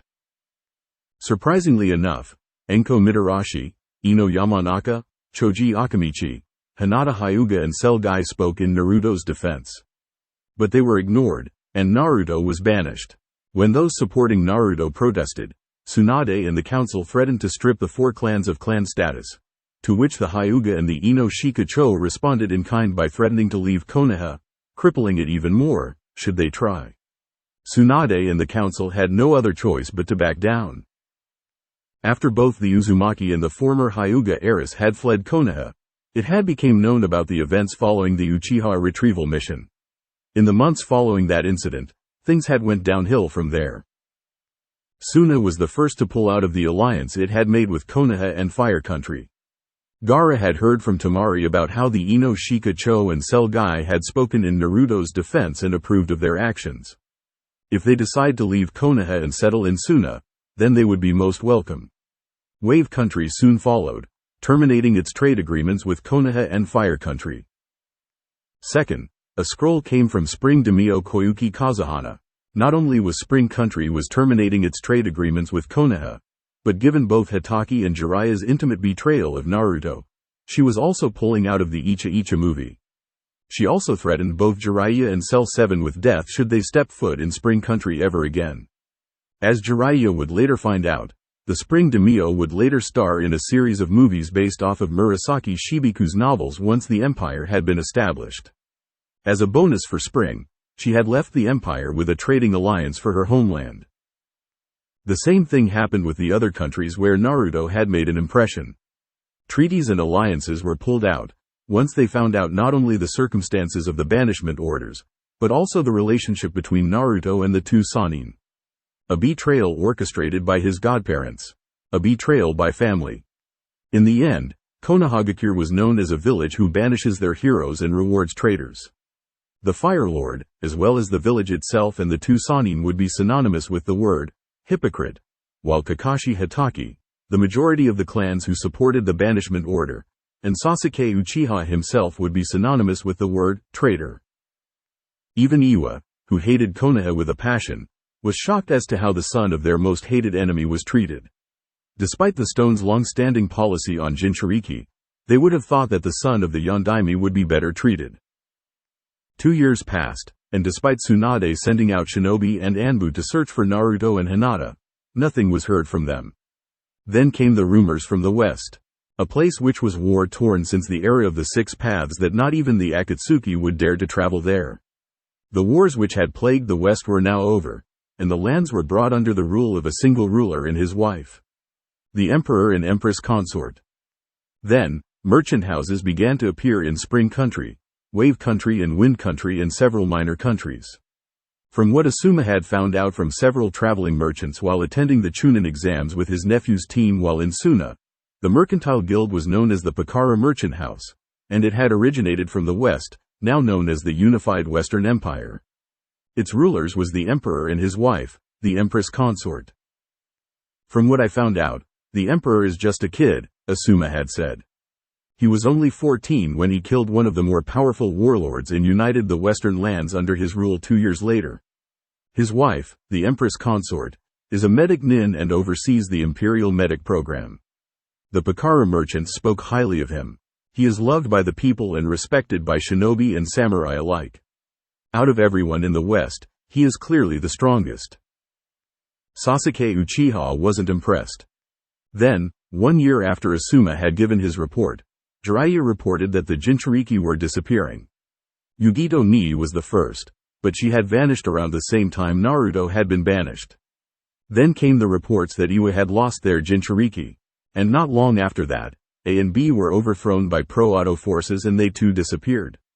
Fu from Taki had also vanished and the rogue mist ninja Udakata and his student Hotaru were also gone. Tsunade and Jiraiya had suspected that the Akatsuki had taken them, but in the back of their minds, they suspected that the unified West was the main culprit, as Jiraiya had heard that the Akatsuki did not have any of them through his spy. The only Jinchuriki left in the elemental countries was Gaara and he was the Kazakage of Suna. Second, the emperor had quite the interest in Wave Country, as Konoha had found out when they tried to send a force led by Kakashi Hatake to force Tazuna and the Wave Council to re-establish relations with Konoha and to change the name of the bridge from the Great Naruto Bridge to the Great Uchiha Bridge. Upon reaching the bridge, they arrived just in time to see the bridge detonate from the multitude of exploding tags, once again separating waveform Fire Country. Disappointed, the Konoha shinobi returned home. It was also known that a high-ranking official and his wife, a man dressed in black, conducted inspection tours of the Pakara Merchant House branches in the east. Konoha jumped at the chance to find out the identity of the mystery ruler and his wife. Danzo Shimura had sent 2 squads of his elite Rude Anbu to retrieve the emperor and his wife. He did not take into consideration that the man in black would have a crack team of bodyguards consisting of shinobi and samurai guarding them. Jiraiya had came along to watch from the shadows, and watched in shock as 8 warriors took apart 12 of Danzu's elite Nei forces while the man in black and his wife merely sat back and watched while drinking their tea. Much to Jiraiya's dismay, the man's face was concealed by a black cage-style hat, while the woman's dark bangs concealed her eyes, so identification was a bust. Danzo was furious. The Nei he had sent was the cream of the crop, and the elite guards, the mystery man's bodyguards, had crushed them without breaking a sweat. Jiraiya had reported to the council that the elite guards were, if not, even more skilled than their Tokubetsu Junin. 6 months after that, Jiraiya had received word from his spy network that Orochimaru was seen lurking near the Fire Wind border with Kabuto, checking out the Pakara outpost, located about 5 miles inside Wind Country. There, he witnessed from the shadows both Kabuto and Orochimaru get their asses handed to them by who he managed to identify as the commander of the man in black's bodyguards. When Orochimaru summoned Manda, she responded by producing her own summon, a massive, 7-headed serpent which was even bigger than Manda. Orochimaru, Kabuto and Manda were forced to retreat. It was then decided that Hatake, Yamato and Sasuke Uchiha, the latter having been taken as an apprentice to Danzo, was the best chance that Konoha had in getting the information needed from the mystery man. Jiraiya's spy network had tracked the man in black to Tea Country, where one of his elite guards was competing in a taijutsu tournament. By this time, the man in black was well known, even to the point that a group of S-class missing ninja from Kumo and Iwa tried to kidnap him for ransom, and had also tracked him to Tea Country. And as Kakashi, Yamato and Sasuke bear witnessed, the man in black himself was a highly skilled fighter, as he brutally killed the S-class group of missing nin easily. Missing ninja that could even give Konoha some serious problems. Even more so, he killed them all without breaking a sweat. From Kakashi and Yamato's reports, Sasuke had initiated combat first, followed by Kakashi and Yamato. Despite both Sasuke and Kakashi wielding the Sharingan and Yamato using the Mokuden, the man in black had brutally beaten all 3 men down. Kakashi had it the worst, as the man in black had punted him through a tree. Yamato was out of the running with a broken leg, leaving Sasuke to fight the man. It was Sasuke himself who was privy as to who the man in black was. The man in black was the Emperor of the Unified West. Once Jiraiya had confirmed it, Tsunade had rescinded her orders in bringing the man in, as the last thing she wanted was a war that could easily spell disaster for Konoha. But the council was not convinced, and there was a group of Pakara merchants in the village. Deciding to hear it from the horse's mouth, Tsunade summoned one of the merchants in for questioning. Konoha Council Chambers. The merchant in question was a former kunoichi named Sachiko Asahina. Following the Unification War, she had left her unit at the age of 27 and had signed on to the Western Empire's Intelligence Division, which ultimately led her to the east, her assignment being Fire County. Her cover was that of a kunoichi turned merchant working for the Pakara Merchant House's outpost on the Fire Lightning border. But in truth, she never did retired from duty. She also had a paltry bounty of 25 million ryo placed on her head, given her role in killing a group of bandits who had tried to raid the Pakara merchant caravan while on the road to the fire capital. From what Konoha knew about her, she held a bloodline, fire release, allowing her to wield purple flames. Twice a week, she and her entourage of Pakara merchants would travel to Konoha. She was also loyal to her emperor to the point that she nearly blew her cover when she ended up arriving on the anniversary of Naruto's banishment. Fortunately, her coworkers had managed to calm her down. So imagine her surprise while packing up the stand and preparing for the trip back to the fire capital. She was summoned to the Hokage Tower by 3 members of the Anbu to face the Konoha Council. Jiraiya was also present, watching from the sidelines. The years had not been too kind on the Sannin. Once his role in Naruto's betrayal had become known, his reputation had went down the gutter. Through Daimyo Kazuhana, his Icha Icha series had stopped selling throughout the elemental countries. The Icha Icha movie would not be made. In his last mission, Jiraiya had narrowly survived.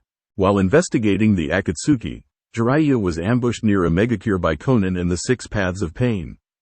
Despite his senjutsu and his toad summon, Jiraiya had nearly died in the encounter. Last, his Icha Icha series had lost its popularity due to a new series of romantic novels and poems emerging from the West through the Pakara merchants by Murasaki Shibiku. Much to Jiraiya's dismay, Murasaki's novels were a lot better than the raunchy Icha Icha series.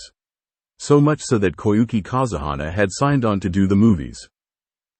Tsunade looked at the former kunoichi, easily identified by her crimson flak vest and her ninjutsu, which was strapped to her back. Sachiko looked back at her with a bored, yet curious expression. Also present was Kakashi Hatake and Sasuke Uchiha, the latter looking at her like she was a piece of meat. The slug sage cleared her throat. First off, thank you for coming to this meeting.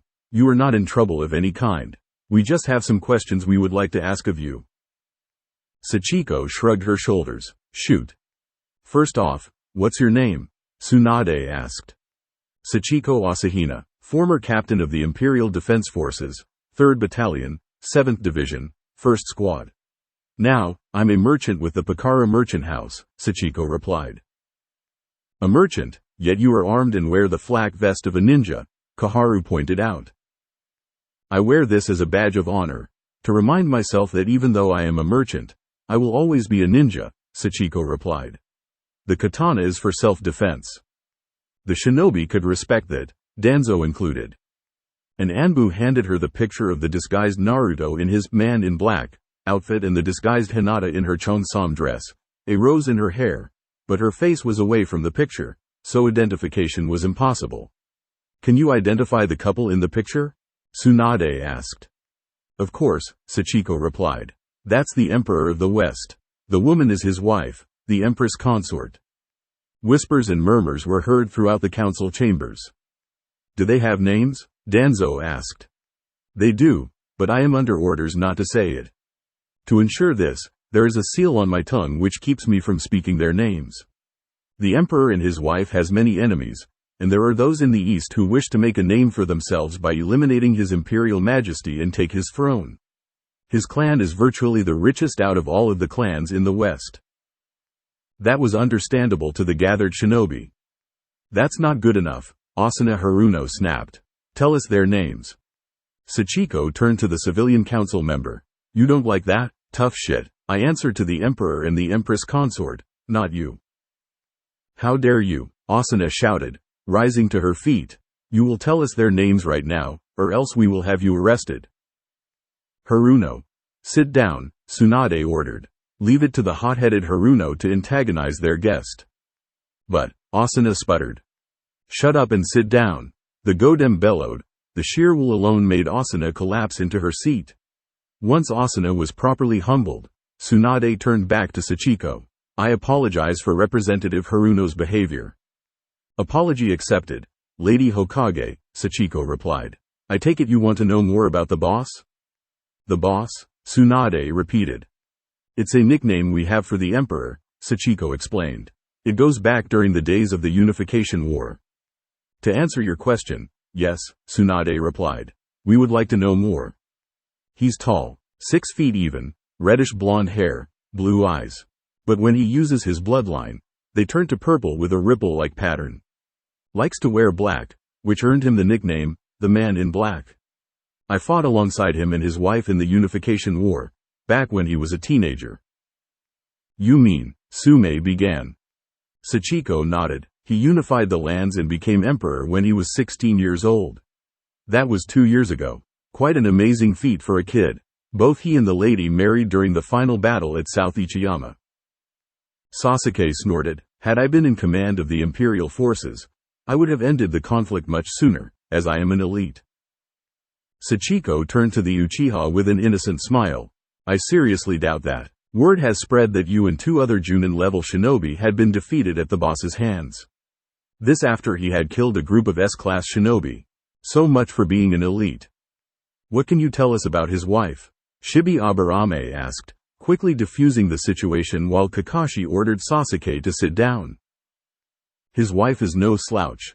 She is highly skilled in taijutsu and medical ninjutsu. She is also the founder of the Imperial Medical Corps, which produces top-notch medics for both shinobi and samurai. In the meantime, something had clicked in Jiraiya's head. Sachiko had said that his eyes were purple, with ripples, a sign of his bloodline. Kakashi and Yamato said the same thing in their reports. He then asked her, Your emperor? The bloodline you described? Purple eyes with ripples. Yes, Sachiko confirmed. The emperor wields the most powerful of the dojutsu, the Rinnegan. As he is a direct descendant of the Six Paths Sage, the bloodline passed down to him, thus earning him the nickname, Emperor of the Six Paths. I thought only the Senju and the Uchiha were descended from the Six Paths, Danzo said.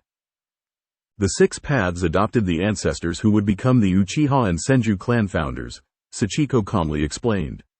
The Six Paths had one child, a daughter, of whom the Rinnegan was passed on to. She is the true descendant of the Six Paths. Is that all? I need to get back to the outpost. Tsunade nodded and with a small bow, Sachiko used a fire shunsen to make her exit. Office of the Hokage. After Tsunade had dispersed the council, she was back inside her office. Also present were the 2 elder advisors, Councilman Shimura and Jiraiya. Shizune stood nearby, holding Taunton in her arms. What do you know about the Rinnegan? Tsunade asked her former teammate. It's what Asahina says. The most powerful of the dojutsu, Jiraiya explained. It allows the wielder to master each of the 5 elements. Only one other person had the Rinnegan, but I have lost contact with him early on. It can't be even more powerful than the Sharingan, can it? Hanmura asked. It is, Jiraiya confirmed. Add the fact that the Emperor is not much older than the Uchiha, and the West live and breathe warfare ever since the era of the Six Paths. The Emperor is a powerful warrior. In some cases, he could be even more powerful than the first 4 Hokages combined. There's no way that a snot-nosed brat could be even more powerful than the Uchiha. Kaharu snapped. Still, this is something that we cannot ignore, Danzo commented. With Konoha's reputation in the gutter, we are at its weakest since the Nine Tails attacked us. Suna stands poised to take our position as the strongest shinobi village, and the village in Spring Country is a serious threat to our standing. With the other nations supporting the Kyuubi brat, our enemies can attack us without penalty. This man in black, this Emperor of the Unified West. We must reach out to him, to seek an alliance with him. I concur, Hanmura seconded. The unified West, from what I have heard, has powerful warriors, both shinobi and samurai. If we can get an alliance with him, we can send advisors to the Western Empire to make sure that he has Konoha's best interests at heart. The hidden statement did not go by Jiraiya or Tsunade. What Homura had meant by best interests had literally meant using the Empire's resources and manpower to rebuild Konoha's infrastructure, and if the Emperor was a weak-willed fellow, then they could make him into a puppet ruler while they controlled everything from behind the scenes. Tsunade turned to Jiraiya. Looks like you're going to the Western Empire, Jiraiya. Consider this an S-rank mission of the utmost importance. But you're not going alone. I want you to take Captains Hitaki and Sarutobi with you, along with Junin's Haruno, Inuzuka and Aburame as escort. Aside from yourself, Kaharu and Hanmura will accompany you. Find out what the Emperor's motives are, and see if the rumors of him retrieving the Jinchuriki are true. If they are, Jiraiya prodded. The Biju are the property of the Senju clan, which makes the Jinchuriki, by extension, property of the Senju and of the Leaf, Tsunade replied. My grandfather handed over the Biju to the other shinobi villages in order to keep the peace. If the Emperor did in fact take the Jinchuriki, he shifted the balance of power in his favor. Which means that if he does become hostile, then he could unleash the power of the Jinchuriki on the Leaf, Jiraiya finished. I will go as well, Danzo said. Sasuke Uchiha and Sai will accompany me as my personal guards. Someone has to see whether or not the Empire will be a threat to the Leaf in the future. If the Emperor decided to join our side, it will prove beneficial to us in the long run. Fine, Tsunade snapped. Make sure that both you and Hitaki keeps a leash on the Uchiha. I will not have Konoha destroyed because that idiot cannot keep his ego in check. Who knows? The Uchiha could find himself a wife in the unified West, which could make our claim even more stronger. Looking around for a moment, she asked, where is Sasuke? Streets of Konoha, at the same time. Sachiko Asahina appeared before the other Pakara merchants, as they had just finished packing up their stand, securing the loads onto several horse-pulled carts. Everything okay, Captain? Miko Nanakase asked. Unlike Sachiko, she was a samurai assigned to protect the Pakara merchants. Sachiko nodded. Yes, everything is fine, let's go. As Sachiko and the Pakara caravan and their guard prepared to make their way out of Konoha, they received an unwelcome sight. That sight was Sasuke Uchiha. He was not alone, as he was flanked by two of Danzu's rude Anbu. Wonderful, Sachiko muttered. When she had accepted the assignment to head overseas as part of the Empire's information network, Naruto had briefed the team of informants and merchants about the senior hierarchy within Konoha, as well as his former team. So she was prepared when she was brought in for questioning by the Godem and the council. Sasuke fell in step beside Sachiko, the rude Anbu following close behind. You are a strong kunoichi, Captain Asahina, he began. Where I'm from, you have to be, Sachiko replied. You either become strong or you become the victim. I was there, you know, when your caravan was attacked by bandits, Sasuke continued. And I pride myself in seeing strength as well as beauty. Sachiko, on the other hand, was fighting the urge not to gut her emperor's former teammate. As you can see, I am just like you, an elite, Sasuke said. Although the people in Konohagakure treat me more like a prince. Can you make this quick? Sachiko asked. Not to sound rude or anything, but my people have a long journey ahead of us.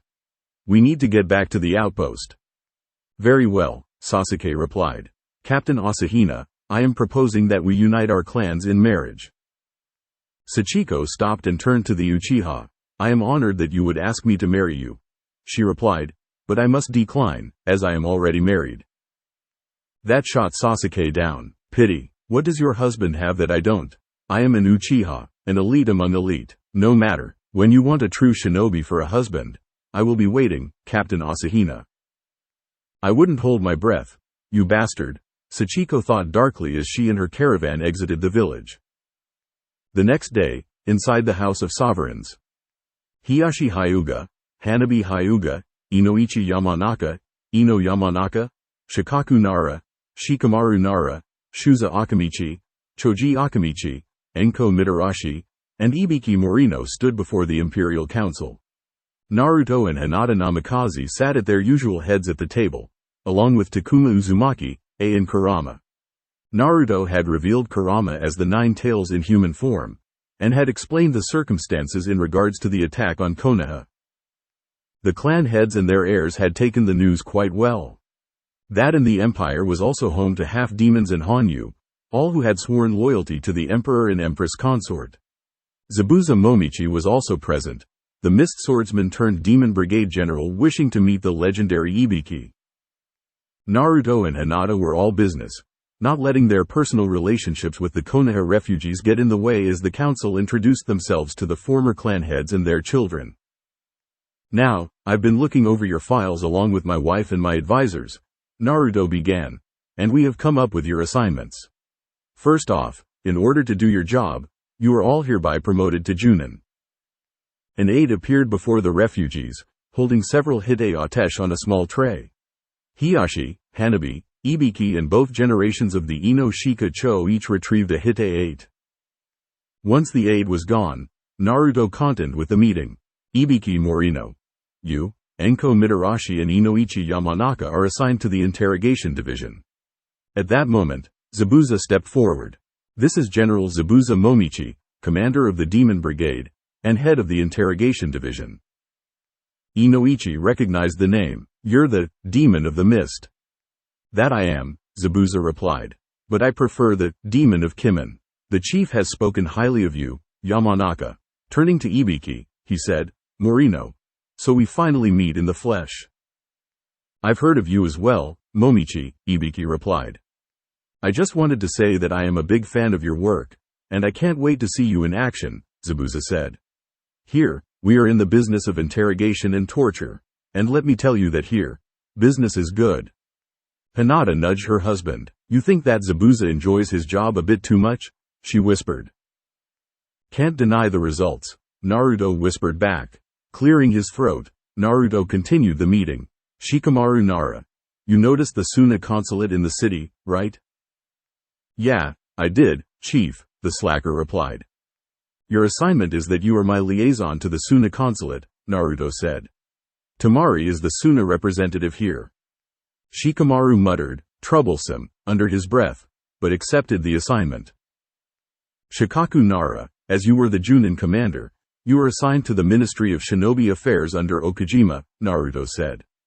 Despite your bad habits of being a slacker, you are also impartial and will not take no one's sides when it comes to investigating shinobi matters. Shuza and his son will accompany you. This does not mean that I will break up the Ino Shika Cho. Both teams will be called on to help the people. Hinata turned to Ino Yamanaka. Your file said that you were studying to be a medic nin, right? Yes, Lady Hinata, Ino replied. The Imperial Medic Corps has produced top-notch medic nins and combat medics, Hinata explained. Matsuri of Suna was a protege of mine, as she is now the head of Suna's medic program. If you wish, you can study under me. Ino nodded her head in approval. I'd be honored, Lady Hinata, she gushed. Hinata turned to her father. Since it's only fair for one of my husband's clansmen to serve as an advisor, I talked it over with the others and they agreed to offer you the chance to join the advisor staff. I accept your offer, Hiyashi said. There is still the matter of your position within the clan. Hanabi can take over as head of the clan, Hinata suggested. I will officially hand over that responsibility to her. Hiyashi nodded. And the other Hyuga? They will serve as part of the military police force patrolling Kimen, Naruto replied. There's something else I want to know. What were the views on the other Junin senseis? They supported the Godem and the CRA, Shikaku said. Sarutobi and his wife, Maeda Gai, and Hitaki. At that moment, a shinobi working for the intelligence division appeared via Shunshin and handed Naruto a scroll. Naruto thanked the shinobi, who disappeared and opened the scroll. Hinata leaned over to read the contents of the scroll and immediately frowned. Well, Naruto drawled, that didn't take them very long. What is it? Inoichi asked. Naruto passed the scroll to a guard, who in turn passed it to Hiyashi, allowing him and the other clan heads to read over his shoulders. This has been verified? Hiyashi asked. Afraid so, Naruto replied. But it was something that I was expecting once the West became known to the countries and the shinobi villages back east. Looks like I'm going to have to face my past. Troublesome, Shikaku said. Senju has sent Jiraiya, Shimura, Mitokado and Utatane here, with Hitaki, Sarutobi and the remnants of cells 7 and 8 as part of their guard. Konoha has become desperate, Naruto said.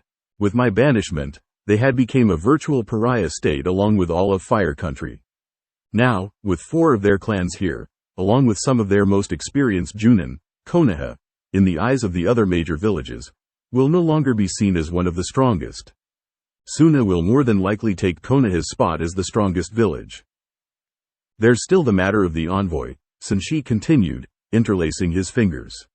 With Konoha's reputation gone, Senju had more than likely sent the envoy here to negotiate a military and political alliance.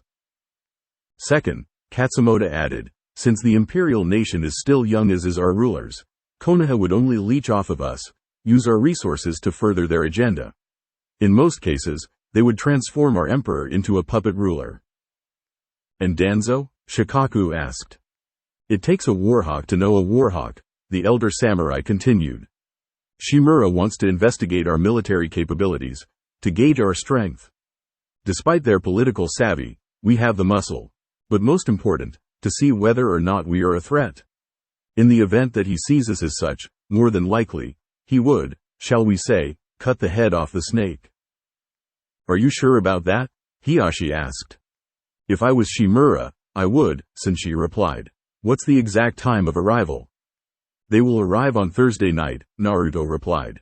As much as I would like to turn them away, I can't as it would violate the laws of hospitality in regards to foreign envoys. Meanwhile, with Cell 9. While Naruto and the Imperial Council made plans as to how they would deal with Jiraiya and the Konoha envoy once they arrived, Tenten, Rock Lee and Neji Hyuga decided to walk around the Imperial capital. Neji was in good spirits following the removal of the caged bird seal. Aside from that fact, he could publicly pursue his relationship with Tenten without any consequence. As noon approached, the trio was strolling through the Imperial capital's merchant district, when Tenten stopped in her tracks in front of a store. Once Neji and Rock Lee stopped and looked at what caused Tenten to stop, they shook their heads in resignation. Tenten had been their teammate for many years and she prided herself on being the resident weapons master for Cell Guy. Which is why the store in question which made Tenten pause was Kimon's premier weapons shop. Think the Wutai weapons shop, but bigger. The sign on the side read Himura Weapons and Accessories. Resigning themselves to their proverbial fate, Neji and Rock Lee followed Tenten inside. Weapons lined the walls. Swords, staffs, various melee weapons, the works. The weapons vendor was easily identified by her khaki flak vest as a member of the Hellcats, and she looked older than Tenten. She watched with mild amusement as the woman with the buns looked at the weapons with great interest. Behind the vendor was various types of equipment and accessories. Need help with anything? The vendor asked. Tenten shook her head. No, just looking.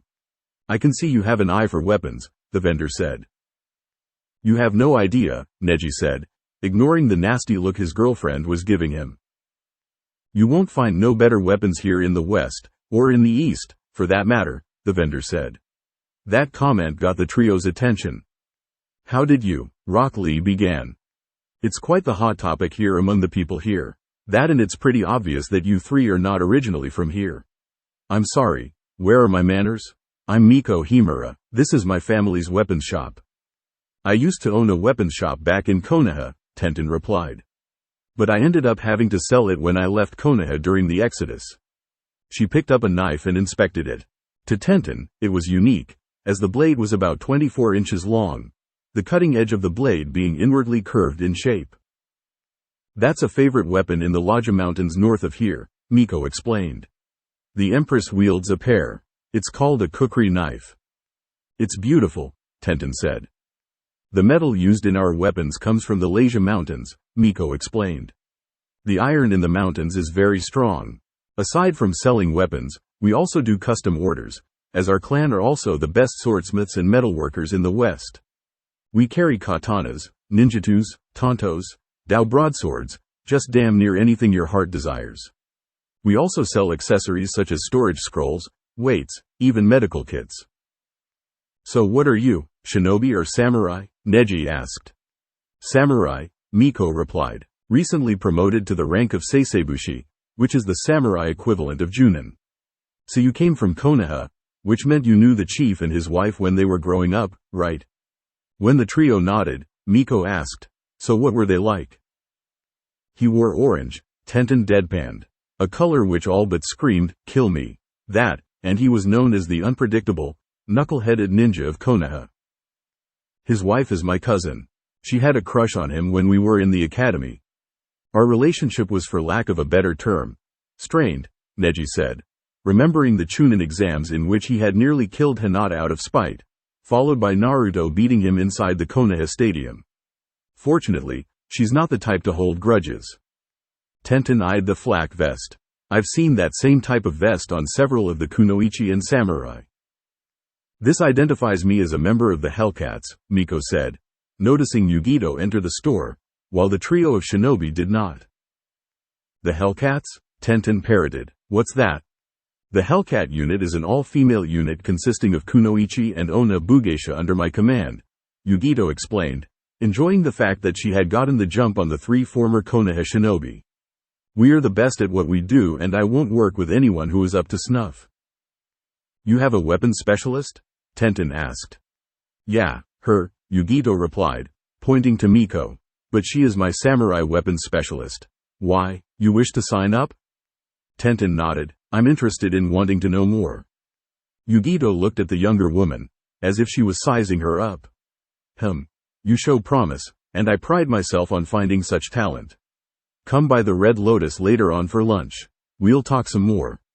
Tenten nodded eagerly. Okay.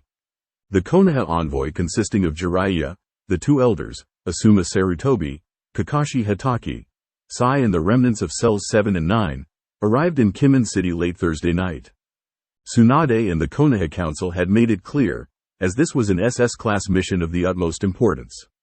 The Konoha envoy was to gain an audience with the Emperor of the Unified West and seek a military and political alliance with Konoha and Fire Country. Upon arrival in the imperial capital, the first thing that Jiraiya and the others did was secure lodgings for their stay. The customs officer who had checked their identification had pointed them in the direction of the Red Lotus Inn, a 3-story inn and restaurant who catered to tourists and dignitaries. Unknown to Jiraiya and the others was that the owner of the Red Lotus was married to a member of the Empire's Information Division, the members of the Demon Brigade watching their every move. Once the Konoha group was settled in, they had put in the request for a guide to show them around the imperial capital. The Red Lotus was built around 2 hot springs, and the Red Lotus was famous for its springs. Only the hot springs in the Lodja Mountains surpassed those found at the inn. Of course, it took both Asuma and Kakashi to keep Jiraiya away from peeping in the hot springs. Meanwhile, inside the House of Sovereigns, the Emperor and Empress of the Unified Western Empire were in a meeting with the captain of the elite guards, the team of shinobi and samurai assigned to protect the Emperor and Empress consort. Benizato Minazuki was a member of the Minazuki clan. The Minazuki was known to both the shinobi and the samurai as the Snake Tribe, for good reason, as the Minazuki clan were poison specialists, and claimed ancestry from the legendary 8-headed serpent, Yamada no Orochi. Aside from being poison specialists, the Minazuki were also skilled assassins, and were a serious thorn in Rokubungi Oda's side when he ran Kimin. Like Orochimaru, the Minazuki had snake summons, but unlike Manda, theirs had multiple heads and was much bigger, with Benisato's main summon being the 7-headed serpent known as Agaya. Their taijutsu style was also modeled around the snake. Think Shi Quan, the same style Christie uses combined with Shang Tsung's snake style, and was proven to be incredibly deadly. It was because of her abilities that she was known as the Snake Queen of Kimin. Benizato was as tough as she was beautiful, and was dressed in her casual attire which reminded Naruto of Tsunade's attire, save that the colors were different. A white haori with the design of Yamada no Orochi on the back, a black sleeveless kimono-style blouse which was held closed by a gray obi. Her pants are the same color as her blouse and obi.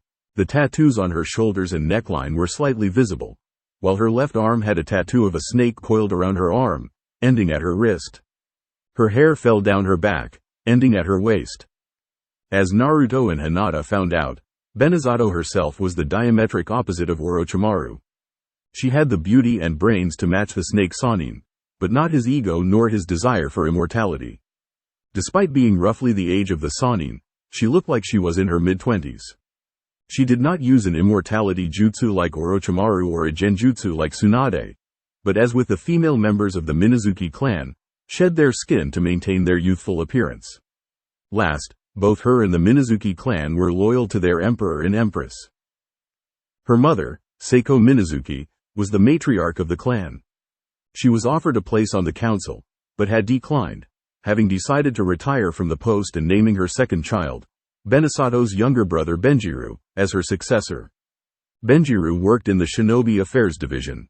A prodigy in her younger days, she was the only one who can beat Takuma Chiba 6 falls out of 10, and could give the Empress consort a run for her money. Benizato also had run-ins with the shinobi from Konohagakure no Sato, as she accompanied her emperor and empress to the east on inspections of the consulates and the Pakara merchant houses. While competing in a taijutsu tournament in Tea Country, she had defeated Maida Guy, who was there with several other junin investigating the emperor and empress consort, unknowns to the both of them at the time. Among her victories against those who had wronged her emperor and empress was against Asuma Sarutobi, Sume Inuzuka and Maida Guy. She also scared the crap out of Jiraiya when he tried to peek in on her, and forced both Orochimaru and Kabuto to retreat, which was a nice bonus. "You wanted to see me?" she asked. Naruto nodded. "Consider this a S-class assignment, Benizato. Nothing hard or fancy. I want you to act as an escort to the Konoha envoy when they arrive." The Snake Queen frowned. "Why me?" "Hinata and I want eyes on Jiraiya and the others," Naruto explained. "I wouldn't put it past for Jiraiya and the others to try anything funny while they are here. Since you have faced off and beaten most of them in combat, they would be less inclined to attack you.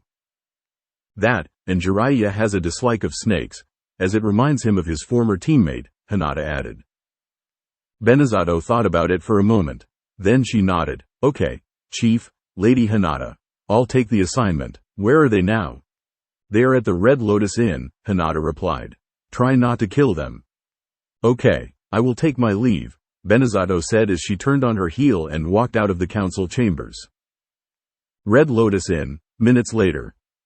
The following day, the Konoha shinobi were informed that their guide had arrived. To Jiraiya's shock and horror, he saw that their tour guide was the snake lady he had met back in Tea Country. Now fully clothed, she had a somewhat amused expression at seeing Jiraiya react upon seeing her again. "Ah, it's you," Jiraiya shouted, pointing at the woman. Asuma Sarutobi recognized the woman as well, as did Kakashi Hatake. "You're the group looking for a guide around the city?" Benizato asked. "You're looking at her," she introduced herself. "Major Benizato Minazuki, commander of the elite guard." She turned to Jiraiya. "So you're leading this group, you old pervert?" Kiba looked at Benizato with an odd look on his face. "You smell a lot like snakes," he confirmed. Benizato turned to the feral Junin. The Konoha envoy watched as her serpent tattoo began to shift slightly. "Do you have a problem with that, dog breath?" she asked sweetly. Kiba shook his head rapidly. "No, none at all." "You know Jiraiya?" Asuma asked, changing the subject. "Of course," Benizato replied. "The pervert tried to peek in on me one night while I was enjoying a late-night soak in the hot springs back in Tea Country a while back." Flashback. Tea Country, several months ago. Sneaking into the women's hot springs was easy enough for Jiraiya, but he was very disappointed upon entering, as there was a single woman inside the hot springs. Jiraiya saw only her backside, but he could tell that she was very curvaceous, her skin an exotic shade of pale. He could tell that she had long dark hair, but it was slung over one shoulder. Jiraiya also noticed that from the neck down, ending at her knees, her backside and shoulders was covered in tattoos, blue clouds and lotus blossoms, and much to Jiraiya's dismay, snakes. Snakes, Jiraiya thought. Why did it have to be snakes? The woman had sensed Jiraiya's presence. "Are you lost?" she asked. "This is the women's bath." Quickly getting over his gaffe, Jiraiya responded. "Sorry," he said, playing the fool. "I seem to have lost my way," and Jiraiya stopped in mid-speech as she looked at the woman's body art. Was his mind playing tricks on him, or was the snake tattoos on her back moving? No, he was not going crazy. The snake tattoos are moving. The woman stood up and turned around. Jiraiya saw that she was gorgeous. Green eyes, full lips. Were it not for the fact that his life was in danger from the snake tattoos, which had now removed themselves from her body and taken a more lifelike form, he would have jumped on the woman. But Jiraiya did. Realization crept across his face as he recognized her from several weeks earlier, from when she had defeated both Orochimaru and his lackey near the Windfire border. It's not very nice to try and peep in on women, you know, she said as she outstretched her hand, her snakes coiled, ready to strike, fangs dripping with venom. It would be a shame if I took the one thing that you treasure the most. And my snake's venom is so potent that it can make your little boys impotent. The threat of being rendered infertile had the proper effect on Jiraiya. He turned and ran for his life. Once the perverted Sannin was gone, the snakes reverted back to their tattoo-like forms and settled back onto the woman's body. The woman herself began to laugh her ass off, relishing in the fact that she had scared the crap out of her emperor's former godson. End flashback. Benisato's backstory earned Jiraiya a death glare from Sakura and Koharu. Asuma and Kakashi shook their heads. After the Konohagakure envoy introduced themselves, Danzo was looking at the woman with interest. That is a very interesting technique you have, he commented. As it should, Benizato replied, raising her left hand, allowing the snake tattoo on her arm and forearm to come to life. The dark snake coiled around her arm, flicking its forked tongue out, and hissing at Jiraiya. The Minazuki are descended from Yamada no Orochi, or so the story goes. You can say that the Minazuki and the snake are intertwined. The snake returned to its normal position and changed back into a tattoo. About the tour of the city, Asuma prodded. Of course, Benizato replied. Since we are closest to the hospital, we will start there. The Empress will not be there, as she will be with her husband in a series of meetings with the council. However, Major Yamada, the lady's second-in-command and Director Uzumaki will be present. As expected, Benizato noted the reactions of the Konoha envoy when she said, Uzumaki. Jiraiya's mood darkened, as did Asuma and Kakashi. Sakura looked angry, as did Kiba. Sasuke looked smug. Sai looked, well, like Sai. Danzu's frown deepened. Koharu and Hanmura held their tongues in check, lest they said the wrong thing and get ejected from the country, as their guide was the commander of the Emperor and Empress consort's bodyguards. Did you say, Uzumaki? Sakura repeated. Yes, Benizato confirmed. Director Karen Uzumaki. She was an understudy of the Empress consort alongside Matsuri of Suna. That shot Jiraiya and the others down. Oh. Uzumaki, you say? Danzo repeated. I thought the Uzumaki clan were wiped out in the last war back in the east. Oh, far from it, Benizato replied. The Uzumaki is one of the great imperial clans of the west. Its clan patriarch is Takuma Uzumaki. At that name, Jiraiya and Danzo visibly paled, as did Asuma Sarutobi. Takuma Uzumaki was the younger brother of Kushina Uzumaki, which made her Minato's brother-in-law, and more importantly, Naruto's uncle. He was known as the Maelstrom of Whirlpool for his skills in Fuinjutsu and ninjutsu, as well as his fierce temper. As Benizato led Jiraiya and the others to the hospital, the wheels in Jiraiya's head were turning. Kushina had told him once she was safe in Konoha that the Uzumaki had been decimated, that only a scant few remained following Uzushiyogakure's destruction. But Kushina had been more wily than Jiraiya had given her credit for. So, Kushina, Jiraiya thought, you must have known that Whirlpool was going to fall, and obviously you did not trust Konoha. But you were married to Minato, so your hands were tied. So you had Takuma and the surviving Uzumaki and Whirlpool shinobi flee the country. Never would have suspected that they would relocate here. Well played, Kushina. Well played indeed. What Jiraiya did not know was that the bodies of the Uzushiogakure shinobi that littered the ruined village were instead those of Kumo and Iwa shinobi dressed in Uzu's uniforms. Kushina had ordered her brother, the Yondaime Azukage, to relocate the entire village to its fallback spot, located in the west. Out of sight, out of mind. But a second thought began to creep into Jiraiya's mind. If Naruto fled to the west and found out that he had family here, and if they found out from him about Konoha's betrayal, He pushed that thought out of his mind as Benizato led him and the others to the hospital. The Imperial Hospital of Kimin was bigger than that of the one in Konoha. Located in a wooded section of Kimin, the hospital consisted of two buildings. The main hospital, which was a 5-story building, and the smaller, 3-story building which housed the hospital's intensive care unit for its more serious cases. Karen Uzumaki, the director of the hospital, and Kokura Yamada, the Empress Consort's number 2 in the medic program, had given the Konoha envoy a tour of the hospital. Aside from medic ninjas who worked with the shinobi, the samurai had combat medics. The medics in training got the basics of medic training from the academy, which consists of human anatomy, chakra control and studying medical texts. Upon graduation, the medics were given an 8-month training course in their respective fields. As Sakura and the others saw, the medic nins were proficient in techniques such as the chakra scalpel and the mystic palm jutsu, but they were also well versed in acupuncture and shiatsu, finger and palm pressure, stretches and other massaging techniques. The combat medics, who did not use chakra, relied on the latter. What surprised Sakura and the others were that some of them had incorporated their various elemental releases into the medical ninjutsu. The medics, shinobi and samurai, were also highly skilled in herbology, the theory of traditional herbal therapy, something that has not been seen in the East. As the Western Empire was home to many types of medicinal herbs, such herbs in the East were very rare.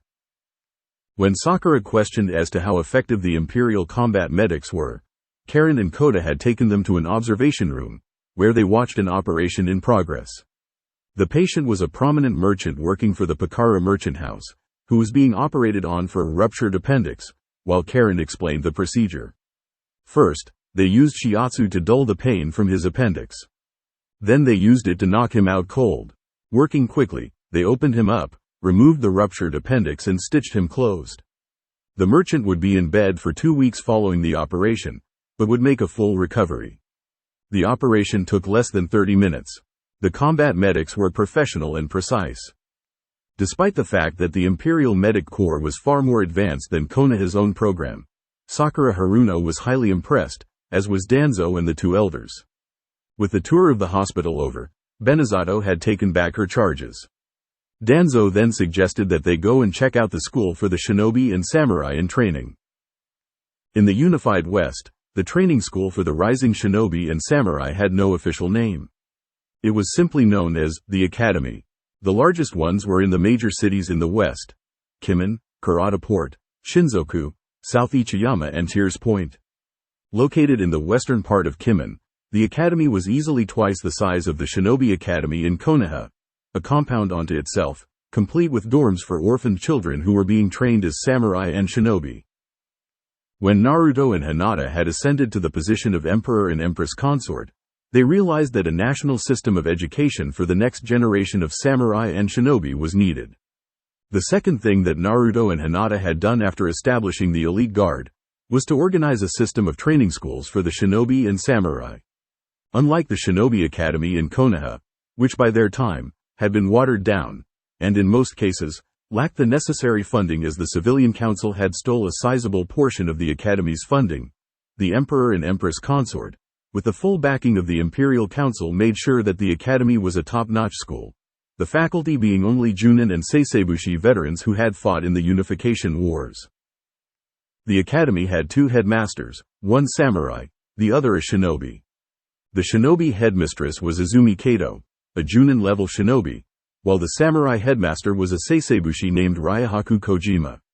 The pair had already been notified of the visit and was asked by Naruto and Hinata to give them a tour of the facility.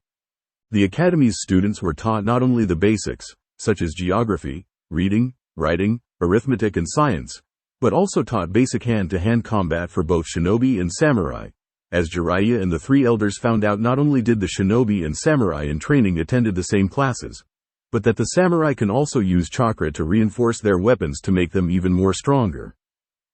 As the students entered in their final 2 years in the academy, they began to take specialized classes in regards to their fields. For those who showed interest in pursuing a medical career, they would begin taking classes in basic and advanced medicine. Upon graduation, aside from being assigned to their cells, the rising medic nins and combat medics would spend 2 days out of the week at the hospital. For those who specialized in tracking and spying, they had sensor class for the shinobi, and recon class for the samurai. Physical education was also top priority, as Jiraiya and the others saw various classes in chakra control, physical strength training and endurance training. As Headmaster Kojima and Headmistress Kato said, the training is brutal, yes, but it makes them tough. And the assignments. Simply put, an S-rank mission to Konoha is like a C rank to the Imperial Shinobi and Samurai. Jiraiya and Danzo wanted to see more, but Benizato refused, citing national security issues.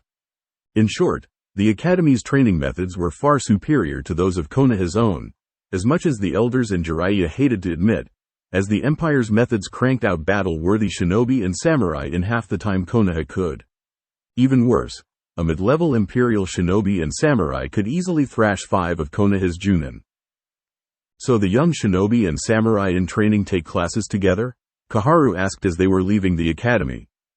Yes, Benizato replied. As the Imperial Defense Forces are both shinobi and samurai, they train together and fight together. The Emperor and Empress believe that a warrior's strength, whether they are a shinobi or a samurai, comes from the warrior who is fighting by his side. Something that Senshi has taught them both. Show respect and honor to those who fight by your side, and it will be returned 100-fold. Senshi, Danzo repeated. He had heard the name before when he was younger. He is the Minister of Defense, and the only samurai to ever reach the rank of Kodenbushi, the legendary samurai, Benizato explained. Similar to that of Konoha's legendary Sannin. This, Jiraiya knew, as he, Tsunade and Orochimaru had faced the wily samurai in a 3-on-1 battle and lost shortly after their confrontation with Hanzo the Salamander. On top of that, Senshi had also defeated Hiruzen Sarutobi, a man known to Konoha as the Professor, and the God of Shinobi, and fought General Mifune to a draw. The samurai have a ranking system which is similar to the shinobi, the Snake Queen continued. Aonisaibushi is the equivalent of Genin. Chukanbushi is the equivalent of Chunin. And Seisebushi is the equivalent of Junin. Only a Seisebushi can take on apprentices, or even a cell of Aonisaibushi. At that moment, Sasuke decided to speak. A shinobi will always be stronger than a samurai. Benizato stopped and turned around. Know this, she replied curtly. I've fought with the samurai. They are just as tough as battle-hardened Junin. In some cases, a samurai can be better suited for a mission rather than a shinobi, and vice versa. The Emperor himself is trained in both the ways of the shinobi and the samurai, a fact that you yourself can attest to that painfully. Sasuke growled. Benizato had him there. For all his talk about being an elite, the Emperor was clearly stronger than him. Seeing the Uchiha was properly humbled for the time being, Benizato continued with the tour. Since today is Friday, you guys are in for a treat, Benizato said. Even though we are at peace, the Emperor and Empress Consort wants our forces to be razor sharp. Every Friday, we hold local tournaments here in Kimen and in other parts of the Empire. We're on our way to the proving grounds now to have a look. You guys hold local tournaments? Kiba asked, now interested. Benizato nodded. Yes, it provides free entertainment for the civilians, and it also promotes healthy rivalries between samurai and shinobi. There's also the Imperial Kumite which is held in South Ichiyama every first week in July. Only the best of the best compete in the Imperial Kumite. Interesting, Sasuke thought as he and the others followed Benizato. The proving grounds were Kimen's answer to Konoha's training grounds used by their shinobi to hone in their skills. Located on the outskirts of the imperial capital, the proving grounds was 3 times the size of training ground number 44, the Forest of Death. The proving grounds was split into 4 sections. Ground number 1 was the Enlightenment grounds, in which samurai and shinobi meditated in peace with the help of the shinobi monks who maintained the grounds. Ground number 2 was the weapons grounds, where shinobi and samurai spar using their various weapons. Ground number 3 was the jutsu grounds, where the shinobi practiced their techniques. Of course, Sasuke tried to use the Sharingan to steal the jutsu, but found that upon activating his dojutsu, it would automatically cut off. He tried again, but with the same results. Kakashi and unknown to both the last Uchiha and Hatake, Danzo tried to do the same with his own hidden Sharingan, but with the same results as did the Uchiha and his former sensei. Last, was ground number 3, which was simply known as the arena. Located in the heart of the proving grounds, the arena was one large area which was clear of trees. The arena was closed off on 3 sides, with a series of stands on the 3 sides. A lodge which served as a medical station was located beside the stands on the left-hand side. To the Konoha group, it reminded them of the Chunin exam stadium in a way. A massive lette, a circular training platform, was placed in the middle of the arena. An inscription was written around the lette's edge which read, "The brave do not fear the grave." As the stands were already full of spectators and competitors, Benazato and the Konoha group simply stood to the side and watched as the matches commenced. As the tournament continued, Asuma and Kakashi had to admit that the Western shinobi and samurai were incredibly tough, even tougher than their counterparts in Kumo and Iwa. Sasuke snorted as he dismissed the Western shinobi and samurai as weak and unworthy of the power they wielded. Koharu and Hanmura were literally drooling, salivating as the gears in their heads had went into overdrive as they continued to watch the tournaments. It was true that the West had the muscle, but Konoha, in their eyes, had the political advantage. Even though his face said otherwise, Danzo was making plans. Plans which involve using the Empire's shinobi as fresh recruits for his rude Anbu. But 2 of the combatants had caught Jiraiya and the others' attention once they stepped onto the lette. Rock Lee and Neji Hyuga. Benazato watched as Takeshi Chiba stepped onto the lette. Interesting. A 2-on-1 match, she mused. Jiraiya turned to Benazato. Huh? The Snake Queen gestured to Takeshi, who had with a gesture of his hand, silently ordered both the Hyuga prodigy and the Goken expert to step back, allowing him to stand in between the 2 former Konoha shinobi. Takeshi Chiba, the elite guard's resident taijutsu master, she explained. Very dangerous. Very tough. Not as tough as me, though. So are those 2, Jiraiya replied as the fight commenced. I'm sure you know that they were once Konoha shinobi until recently. Word gets around, Benazato replied as she spied Senshi, Hiyashi Hyuga, Kota Chiba and Takuma Uzumaki seated together, talking. In fact, it's the big talk around the empire. The emperor has granted the 4 clan heads and the Junin that had came with them political asylum. Any idea as to why the emperor would do such a thing? Sakura asked. Granting them asylum and risking the ire of the leaf? Jiraiya shot Sakura a glance which told her to shut up. He then noticed Hiyashi with the other members of the council watching the fight. It's confirmed that the emperor and empress consort granted Hiyashi and the others asylum. So if they are here, could he be here as well? He thought as he continued to watch the fight between the 2 former Konoha shinobi and Takeshi Chiba. Despite the combined effort of Neji and Rock Lee, they were no match for Takeshi, as he brought the both of them down. Red Lotus Inn, Jiraiya's room. Following the tournament, Benazato had taken the Konoha group back to the Red Lotus and left for her own home. Jiraiya had ordered everyone to his room for a quick meeting in regards as to what they had seen that day. Jiraiya, however, was disappointed at the fact that he could not meet Murasaki Shibuku.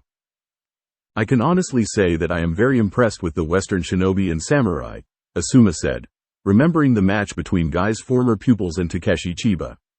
Benasato's teammate, the taijutsu expert, he held his own against Neji and Rock Lee. That guy would have been at home with the Fire Lord's guardian ninja. Their training methods for their shinobi and samurai are very impressive, Shino said. The most logical conclusion is that they combine classroom education and field exercises in order to produce battle-worthy shinobi. The Imperial Medic Corps methods as to how they train their medic nins. Sakura began as she was compiling a series of reports that was to be given to Tsunade once she returned to Konoha. Lady Tsunade may be one of the best medic nins in the history of the elemental nations, but not even she could come up with the things I've seen. Whoever the Empress is, as much as I hate to say it, she could surpass Tsunade in medical knowledge. Danzo remained silent, but Koharu and Hanmura were trading notes. Danzo was troubled. The Uzumaki clan was still alive. Takuma Uzumaki was still alive. His train of thought was interrupted when he overheard Sasuke made his opinion known to his former sensei, and to everyone in the room. I'm not impressed, Hitaki. These Westerners are beneath the leaf. They are beneath me, an elite. If given the chance, I would show them all the might of the Uchiha. Sasuke, remember what I taught you in Sakura, Kakashi replied. You must look underneath the hidden meanings. You may be good, given that you trained under myself and Danzo, but not even you could face down one of the Empire's warriors. We both fought the Emperor himself and lost. The Emperor got lucky, Sasuke shot back. Without that title to back him up, he is nothing compared to me. Now Asuma was getting tired of Sasuke's shit. Sasuke, shut up. Sasuke's head snapped to the Sarutobi clan head. What did you say, Sarutobi? I told you to shut up, Asuma snapped, rising to his feet, hands itching to reach for his trench knives.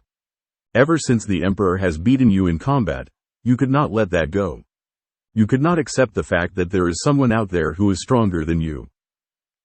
Sasuke stood up, his eyes morphing into the Magenkyu. Do you have any idea who you are speaking to? He snarled, hand reaching for his Chikudo. Someone who has been nothing but trouble for Konoha, Asuma shot back. At least that demon brat of a teammate was more loyal than you ever were. Even though they will not tell you, since they worship the ground you walk on, but I will. All of this is not Uzumaki's fault, but yours. You tried to run to Orochimaru, but the Kyuubi brat stopped you, despite the fact that you shoved a Chidori into his chest. It was because of him we had trade and military alliances, and it was because of you that we lost them all. And it's because of you that 4 of our strongest clans and 200 Junin defected from the Leaf. Because of you, our place as the strongest in the elemental nations is being threatened by Suna. The only reason that Dobi won is because he had the power of the 9 tails backing him up, Sarutobi.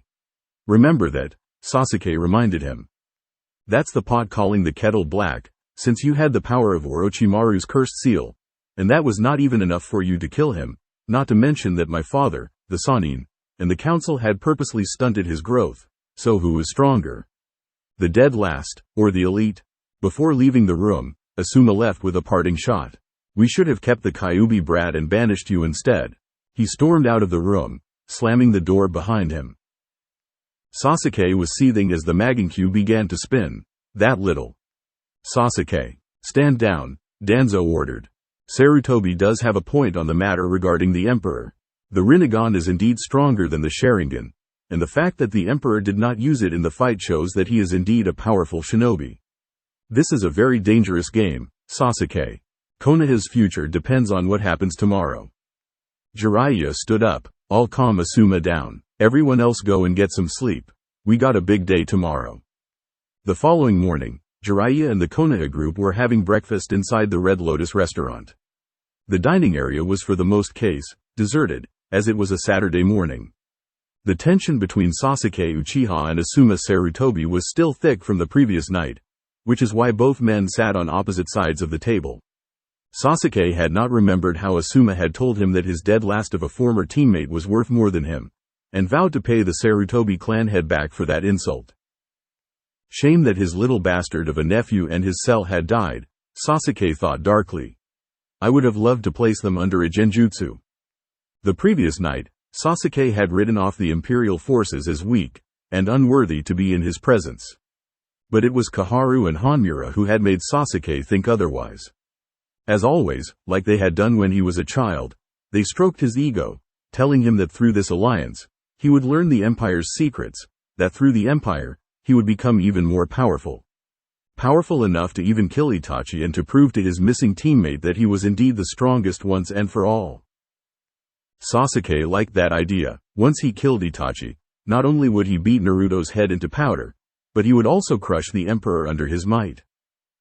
4 people then entered the restaurant. The locals who were present knew who they were, and were smart enough to keep out of their way. These 4 highly trained shinobi and samurai were one of the Empire's elite special forces unit, a quartet of S-rank warriors whose bloodlines allowed them to wield the power of the elements of wind, earth, fire and lightning. This same group of fighters who had easily crushed the Akatsuki, but did not kill any of them. Only the Emperor and Empress matched them in power and skill. They were known by several names. The Shitenno, the 4 heavenly kings, the 4 devas. They walked over to the table where Jiraiya and the others sat. Kiba saw them first and alerted Jiraiya and the others to their presence. The first member was a mirror image of the Pakara merchant, Imperial spy Sachiko Asahina. In truth, She was her identical twin sister, the eldest by 5 minutes. Save that while Sachiko had long hair, hers was cut short. Like her twin sister, she wielded the power of the flames, but while Sachiko's flames were red, hers were black. She was dressed in the standard Junin uniform of the Imperial Defense Force, the black Shozoku uniform, similar to what Hinata usually wears while working with the medics inside the hospital, over a red Junin flak vest. A ninjutsu was strapped to small of her back. Her hite-8 was wrapped around her neck. Her name was Sadako Asahina, the mistress of the dark flames. The second member was also female. Unlike the other three, who were traditional shinobi, she was the product of a union between a kunoichi and a ronin samurai, which meant she was trained in both the ways of the shinobi and samurai, meaning that she was part of the samurai ninja warrior class who embraced both styles. Hailing from the town of Shinoko, she was a member of an ancient warrior cult who worshipped the deity Asura, similar to the Jashin cult Hidan is a part of, just not as bloodthirsty. She wore no flak vest with her clothing, which consisted of a black bustier, black pants and boots. Think Princess Katana from the movies. Dual tantos were stuck inside her boots. Her dark hair fell behind her back. Her forehead protector was wrapped around her left leg. She looked exotic, the clear gray eyes looking down on the Konoha group with disdain. She was the protector of the divine winds, Kaide Kuriyama. The third member was a bald and bearded mountain of a man, standing 7 feet tall, literally a walking mountain of muscle. His armor reminded Jiraiya of Han's steam armor in appearance, only difference was that there was no steam. Aside from the armor, he had on a pair of black pants, but went barefoot. He was the oldest of the group, tanned, and loved a good fight. Strapped to his back was a giant broadsword the size of Zabuza's head-chopping cleaver. Like he wore his hite-8 around his bicep. He was Kentaro Kagami, the strong man of the scorched earth. The final member of the group was the leader. For a split second, given the blonde hair and the blue eyes, Jiraiya and the others thought that he was looking at Naruto. But this guy was anything but. He was wearing armor which reminded both Sakura and Sasuke of Dodo Kazahana's prototype chakra armor, but it was red with golden trim rather than Dodo's black with blue trim. It wasn't chakra armor, but rather armor belonging to his clan. Over the armor, he had on a black haori. Black pants and sandals completed the outfit. His hite-8 was stitched onto his haori. He was Rasu, the shogun of the violent lightning. You guys stick out like a sore thumb, Rasu began. Then again, I'm not surprised. Eastern shinobi with a death wish.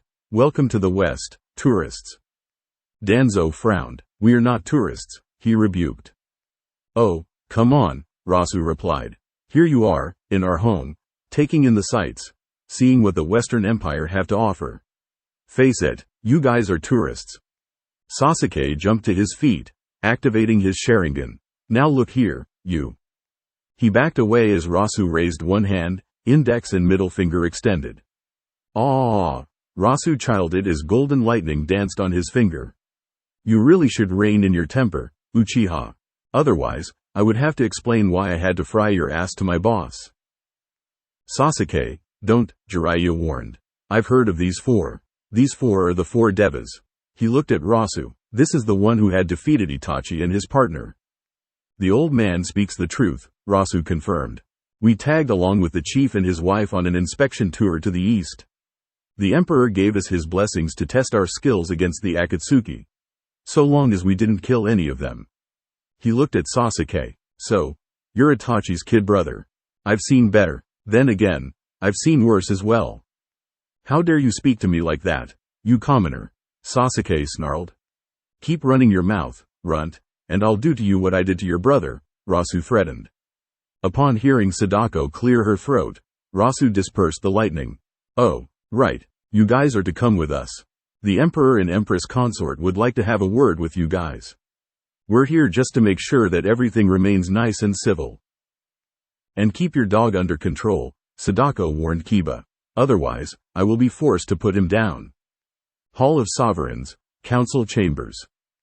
Dressed in all black, the cage-style hat over his head, eyes closed in order to conceal his now active Rinnegan, Naruto sat in his chair, trying to calm the emotions that were currently going through his mind. As emperor, Naruto had the right to refuse any envoy that came before him, but he decided to see how far Konoha had come during his absence. Hinata was also present, as was Kurama. Hiashi was absent. Hinata's bangs had covered her eyes, effectively hiding them from view. The entire council was present as well. That and whether or not he could keep his temper in check and not kill his former teammates, Sensei and Godfather, for their betrayal the moment they entered the room. Naruto was not taking any chances, not against the Sharingan. He knew that the Rinnegan had the power to repel the Sharingan's genjutsu, but his council did not share that same ability. Which is why for the past hour, he had placed special anti-genjutsu seals on the council and activated them minutes before the Konoha group had arrived. The door opened and Naruto opened his eyes, just as the 4 devas entered the council chambers, followed by Jiraiya, Asuma Sarutobi, the 3 elders, and the remnants of cells 7 and 8. The 4 devas stepped to the side, allowing the Konoha group to face the emperor and empress consort.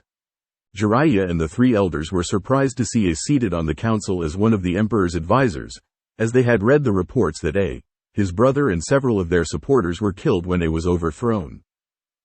To Naruto, Jiraiya looked the same, a backstabbing, super pervert.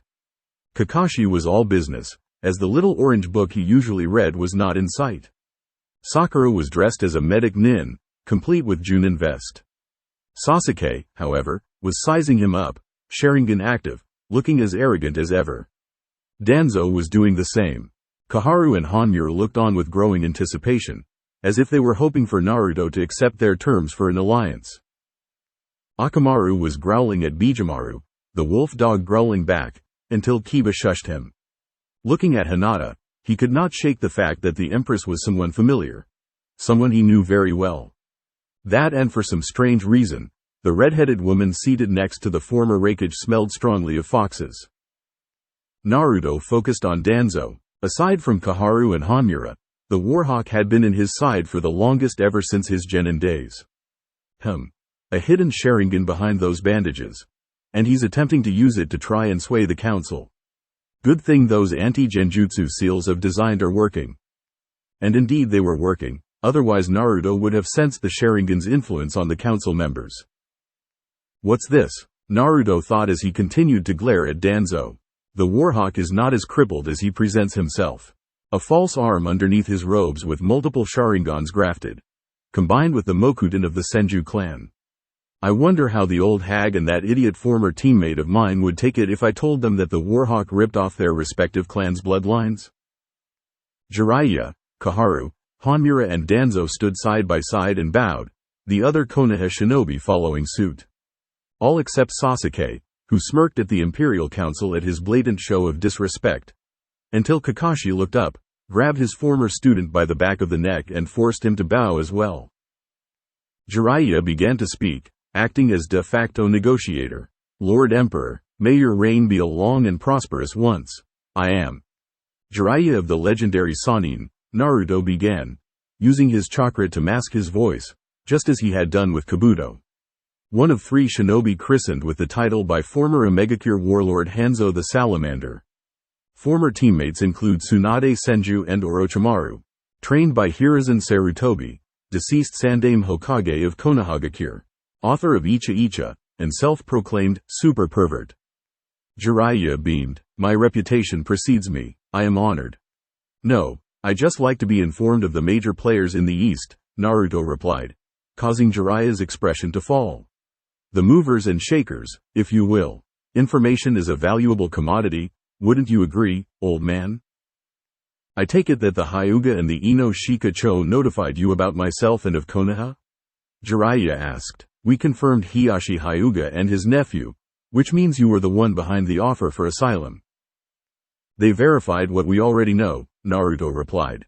Like the fact that the shinobi accompanying you, of which I can identify from my previous encounters with the Lee for Kakashi Hatake, Asuma Sarutobi, Sakura Haruno, and Sasuke Uchiha. The one with the giant dog is Kiba Inuzuka, son of Sume Inuzuka. The silent one with the glasses is Shino Aburame, and the pale-skinned one is Sai. He looked at the elders. But I do not know these 3. Enlighten me. We are the elders of Konohagakure no Sato, Danzo began. I am Danzo Shimura. Hanmura continued the introduction. I am Hanmura Mitokado. And I am Kaharu Utatane. Kaharu finished. We are here on behalf of the Godem Hokage, Tsunade Senju, the people of Konohagakure no Sato and the Lord of Fire Country, Jiraiya continued. We have come here in good faith to speak to both you, Lord Emperor and Lady Empress. Go on, Hinata said, her chakra masking her voice. Both Konoha and Fire Country interest in the unified West, as well as the both of you, Jiraiya began. From what the Pakara merchants have told us, you two were only teenagers when you decided to unify the lands. A respectable feat. It was at that time, Sasuke decided to speak. 2 years to unify the lands. Had it been me, I would have done it in less time, seeing as how I am an Uchiha. An elite. Looks like his ego is still as big as Tears Point, Naruto thought as he cocked one eyebrow. The guards present looked amused. Jiraiya looked like he wanted to strangle the Uchiha, if Asuma did not beat him to it first. Claiming such a title without being capable of backing it up is very dangerous in these parts. Uchiha, Naruto countered, his eyes staring down the last Uchiha from his seat. They don't last long here in the West. Here, we prove ourselves with actions, not words. Here, respect is not given because of what clan you're from or what bloodline you wield. It is earned. Oh, and would you deactivate your Sharingan? I would hate to have you arrested for crimes against the unified West, such as the attempted murder of the Emperor by Genjutsu. Sasuke began to retort, but Kakashi's hand on his shoulder restrained him, as well as a glare from Jiraiya. Sasuke grunted before deactivating the Sharingan. You should try teaching the Uchiha some tact, Naruto noted dryly. I apologize for my student, Kakashi said. As I was saying, Jiraiya continued, Major Minazuki was nice enough to give us a tour of the capital. And I can say on behalf of the envoy and myself, we are very impressed with the Empire's methods. There is so much that the unified West and the Leaf can share, provide that we can sign a political and military alliance between your empire and Konohagakure no Sato. There is so much that we can learn from one another. You could learn from the best in politics and we can trade techniques and the like. And that you would be gaining quite a valuable ally in the Leaf. Naruto leaned back in his seat, one finger tapping the armrest of his throne, as if he was thinking about agreeing to the proposed alliance. No. No, Jiraiya repeated. No, Naruto repeated. Being allied to the Leaf is not in the best interest of the unified West. Not after what I had discovered through the Suna representatives. What Gaara and the Sand siblings told you is false, Kakashi explained. Konoha is the strongest of the shinobi villages. The will of fire is strong with the people. We hold many powerful shinobi within our ranks. So, the fact that Konohagakure rewards potential traitors and damn their potential heroes was false? Naruto asked, watching as Kakashi and Jiraiya stiffened slightly. That Konoha had lost every single alliance because they decided to throw in their lot with a genin who willingly defected from Konoha for the promise of power and banish a loyal shinobi for doing his job. How do you know that? Sakura demanded. Naruto smiled. Jiraiya's information network is not the only spy network in town. I have eyes and ears in the West as well. Spring Country also verified your actions, as did Mist. But most of what I know about Konoha and its shinobi came from one person from within my ranks. I believe you know him, as he was your former godson, Jiraiya, as well as being the former teammate for Cell 7. Naruto Uzumaki. Naruto watched as Jiraiya shifted uncontrollably. Kakashi frowned, as did the three elders. Sasuke looked smug. So the Dobi is still alive? Figures that you would have someone as weak as him fighting for you. Weak? Hardly, the Emperor replied mildly. He is a hero in the West. Be careful who you insult, little man, Takuma Uzumaki warned. The Uzumaki take care of their own. His gaze turned ice cold as he leveled it upon Jiraiya. And you and the Godem betrayed my nephew, your godson. Tsunade was his great aunt, and chose the Leaf over blood. We believe in loyalty to one's village, but family is also important. Takuma, calm down, Naruto ordered. Takuma complied. Do you know that he is the Kyuubi reborn? Kakashi butted in. Did you know that he is wanted in the bingo book for murdering my sensei and his wife? Not to mention that he is charged with treason for harming a clan heir? Funny. I thought Uzumaki was a clan heir, Naruto replied. His father was your village hero and his mother was the former princess of Whirlpool. As to the charges of treason and harming a clan heir, those charges are false, as he was banished, which means you can't charge him with treason. Second, your precious Uchiha had willingly ran off to join Orochimaru. In any case, Uzumaki was following orders. That demon brat is no heir, Kakashi snapped. He is just a fox in human skin. No one noticed the vein pulsing on Kurama's head, or the fact that her hand was balling into a fist. It's obvious that despite being the student of the Yellow Flash, you know jack shit about Fuinjutsu, Naruto continued. The boy is a Jinchuriki, the jailer and warden, not the prisoner itself. And under the unified West, he is a powerful warrior, admired and respected by friend and foe alike. He pointed to Kakashi. Those who abandon the mission are trash. But those who abandon their comrades are lower than trash. Your words, according to Uzumaki, for favoring a traitor and not giving Uzumaki the proper tutelage. You, Kakashi Hatake, are lower than trash. In my eyes, you and Sasuke Uchiha are scum. You dare call me scum? Sasuke snarled, activating his Sharingan. You and your whore are nothing compared to me. You both hide behind your precious titles. I am an elite among elite. That was all that Sasuke could get out before the Emperor and Empress consort vanished. A split second later, the Uchiha prince felt the unmistakable touch of cold steel against his neck along with the second blade resting up against his crotch, followed by a massive dose of killer intent so potent that it even froze Jiraiya and the others in place. Only the council, the guards present and Kurama were unaffected. Impossible, Jiraiya thought as he fell to his knees. What power? They're both faster than Minato. You call yourself an elite, and yet, your Sharingan could not track our movements. Naruto deadpanned, katana in hand, and against Sasuke's neck. I had hoped that our last encounter left you humbled, but now I see that it has done nothing. You have any idea who you are dealing with? Sasuke managed to spit out. Do you? The Empress retorted, her own cookery against the Uchiha's balls. Look at where my husband and I are. And look at you, for all your talk of being an elite, you are nothing but a second-rate ninja hiding behind your family name and dojutsu. Know this, Sasuke Uchiha. Naruto continued, I can kill you right now. My wife can kill you right now. You are nothing but an insect that can be crushed under my heel. That, and you are really trying my patience. Keep your tongue in check, or I will remove it from your mouth. And I will remove what makes you a man, Hinata finished. That caused Kiba, Kakashi, Asuma, Shino, and even the male elders to wince at Hinata's meaning. The threat properly delivered, the Emperor and Empress of the Western Empire returned to their chairs, lifting the killer intent as they did so. Regardless of what you may think, Jiraiya said, you have confirmed that the Kyuubi Jinchuriki is here in the unified West. He is a missing ninja and a S-class threat to both Konoha and to Fire Country. With all due respect, I ask that you turn him over to us so that he can be taken back to the Leaf to face our justice. There is also the matter of two of the clan heiresses which had abandoned Konoha and had made their way here along with their families, Kakashi continued. Ino Yamanaka and Hanabi Hyuga. As Sasuke is under the Konohagakure Clan Restoration Act, we demand on behalf of the Konohagakure High Council that they both be turned over to us so that they could be returned and married to Sasuke Uchiha with all haste.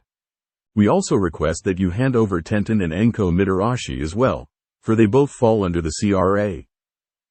In regards to surrendering Uzumaki to you, the answer is no, Naruto replied, leaking out killer intent.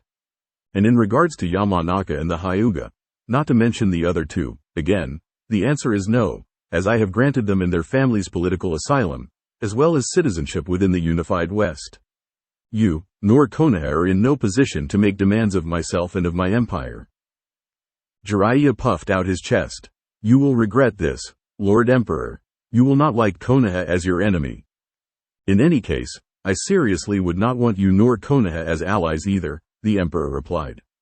For your insolence, you will be sent back on the first ship back to the east.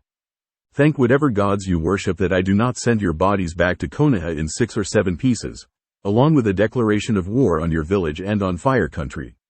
When it looked like Sasuke was going to retort, Naruto added, choose your words carefully, Uchiha. For they will be your last. Kakashi clamped down his hand on Sasuke's mouth. Sasuke, no, you got us into enough trouble already, he hissed. Calm down. As he is your prized student, you should teach him some manners when in the presence of someone higher up than he is, Naruto replied. With a wave of his hand, he said, leave my sight. Konohagakure no Sato, 2 weeks later. Upon returning to Konoha, Jiraiya had dismissed Asuma Sarutobi, Sasuke Uchiha and Cell 8, leaving himself, Kakashi, Sakura and the 2 elders to face both Tsunade and the Fire Lord. Danzo returned to his own compound, ignoring Jiraiya's request to remain with the others. Inside the Hokage's office, Tsunade Senju looked over the reports given to her by Sakura, Koharu and Hanmura. Also present was the Fire Lord, who had taken quite an interest in Konoha's attempts to get the unified West in their corner. So their medical program uses both shinobi and samurai. Very interesting. It also confirmed what Captain Sarutobi said about their medic nins, Sakura said. Their healing methods, as much as I hate to admit, far surpass those of the Leaf. And their combat medics are just as skilled, despite being samurai and not knowing any jutsu. Indeed, Tsunade murmured as she scanned through the report. Acupuncture needles and shiatsu. Herbology. Most impressive. And to think that the Empress has created such a well-organized program for both shinobi and samurai. Their education and training is impressive, the Fire Daimyo said as he read Koharu and Hanmura's reports. The Empire using both shinobi and samurai in his forces. On top of that, they can produce Chunin and Junin in less time than we can. Tsunade set the scroll down. So what happened? Did the Emperor and his wife agree to an alliance with us? Jiraiya shook his head. They refused to ally with us. On top of that, Sasuke's attitude and mouth did not help matters, either. He insulted both the Emperor and his wife, calling her a whore, and nearly lost his head in his balls. Tsunade fumed. That foolish boy, he almost started a war because of his ego. The Emperor and his wife showed plenty of restraint in not killing Sasuke where he stood, let alone castrate him, Kakashi seconded. And despite the both of them holding back most of their chakra, their power level is, for lack of a better word, insane. The Uchiha will be reprimanded for this offense, Tsunade said. He will be placed under house arrest and will not leave Konohagakure until I see fit. I second the motion, the Fire Daimyo said. The Emperor is an unknown, and that makes him even more dangerous. Sasuke Uchiha is becoming uncontrollable, and has been ever since Uzumaki's banishment. He needs to be humbled. Lord Daimyo, we must treat the Uchiha with great care, Koharu said in Sasuke's defense. As he is the last loyal Uchiha of Konoha, we need the Sharingan. And yet, the Emperor, from what I found out, has a bloodline similar to that of the Six Paths Sage, which makes the Sharingan obsolete, the Fire Daimyo replied curtly. I had pardoned him the first time when he tried to defect from Konoha.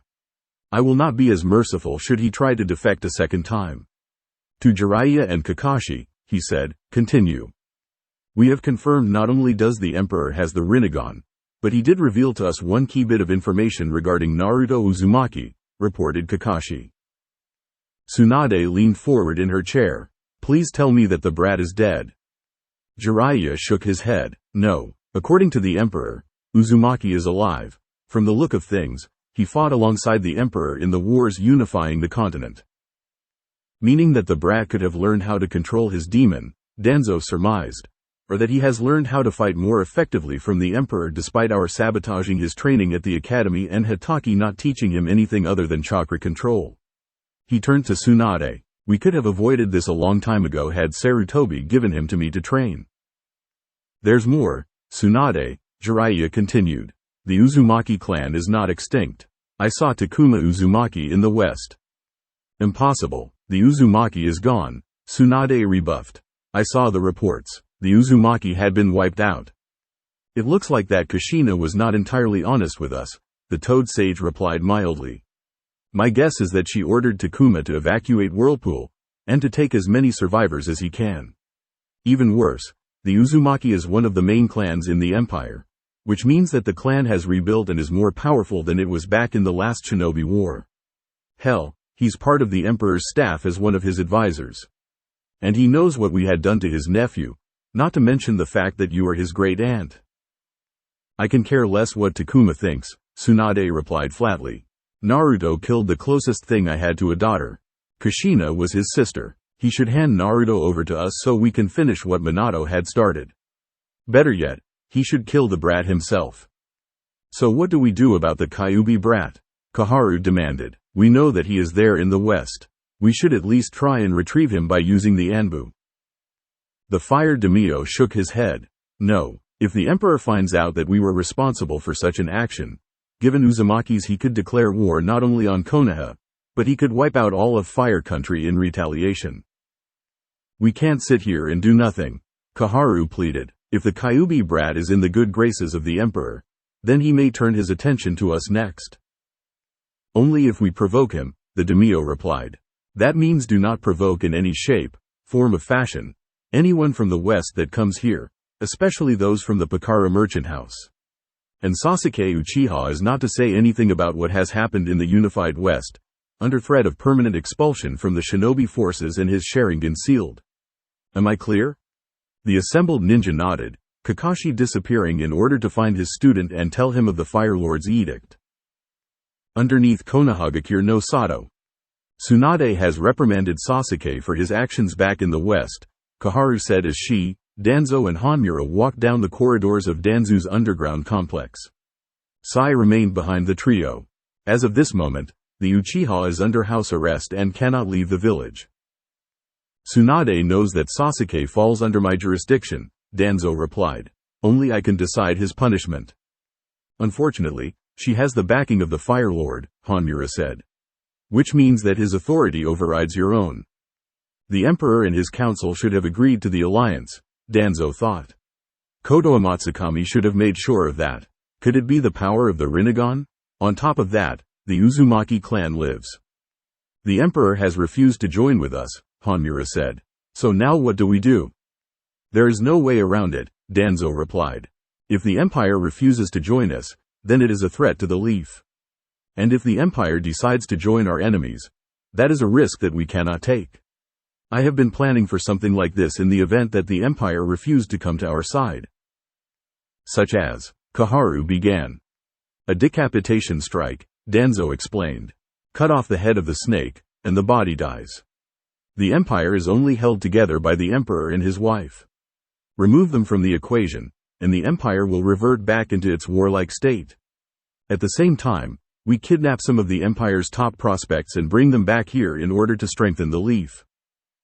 If you do this, Hanmura said, then eliminate the traitors to the Leaf and their heirs. No one betrays Konoha. Takuma Uzumaki is also a threat, Koharu said. He must die as well. Fair enough, Sai. The ink user stepped forward and knelt before the Warhawk. Lord Danzo? Danzo pulled out a scroll. After several moments of scribbling, he closed it and handed it to his subordinate. This is a S-class Black Ops mission for the good of the village. You will return to Kimen with 2 squads of Root Anbu. There, 2 weeks from now, you will eliminate the Emperor, his whore and the Imperial Council. They are your primary targets. Your secondary targets are the 4 clan heads, the Hyuga, the Ino Shika Cho and their heirs. Last, you are to eliminate Takuma Uzumaki. Sai nodded. Understood, Lord Shimura, your will shall be done. 2 weeks later, at the Red Lotus Inn. Midnight in the Imperial capital. Inside his room at the Red Lotus Inn, Sai was making the final preparations for his mission.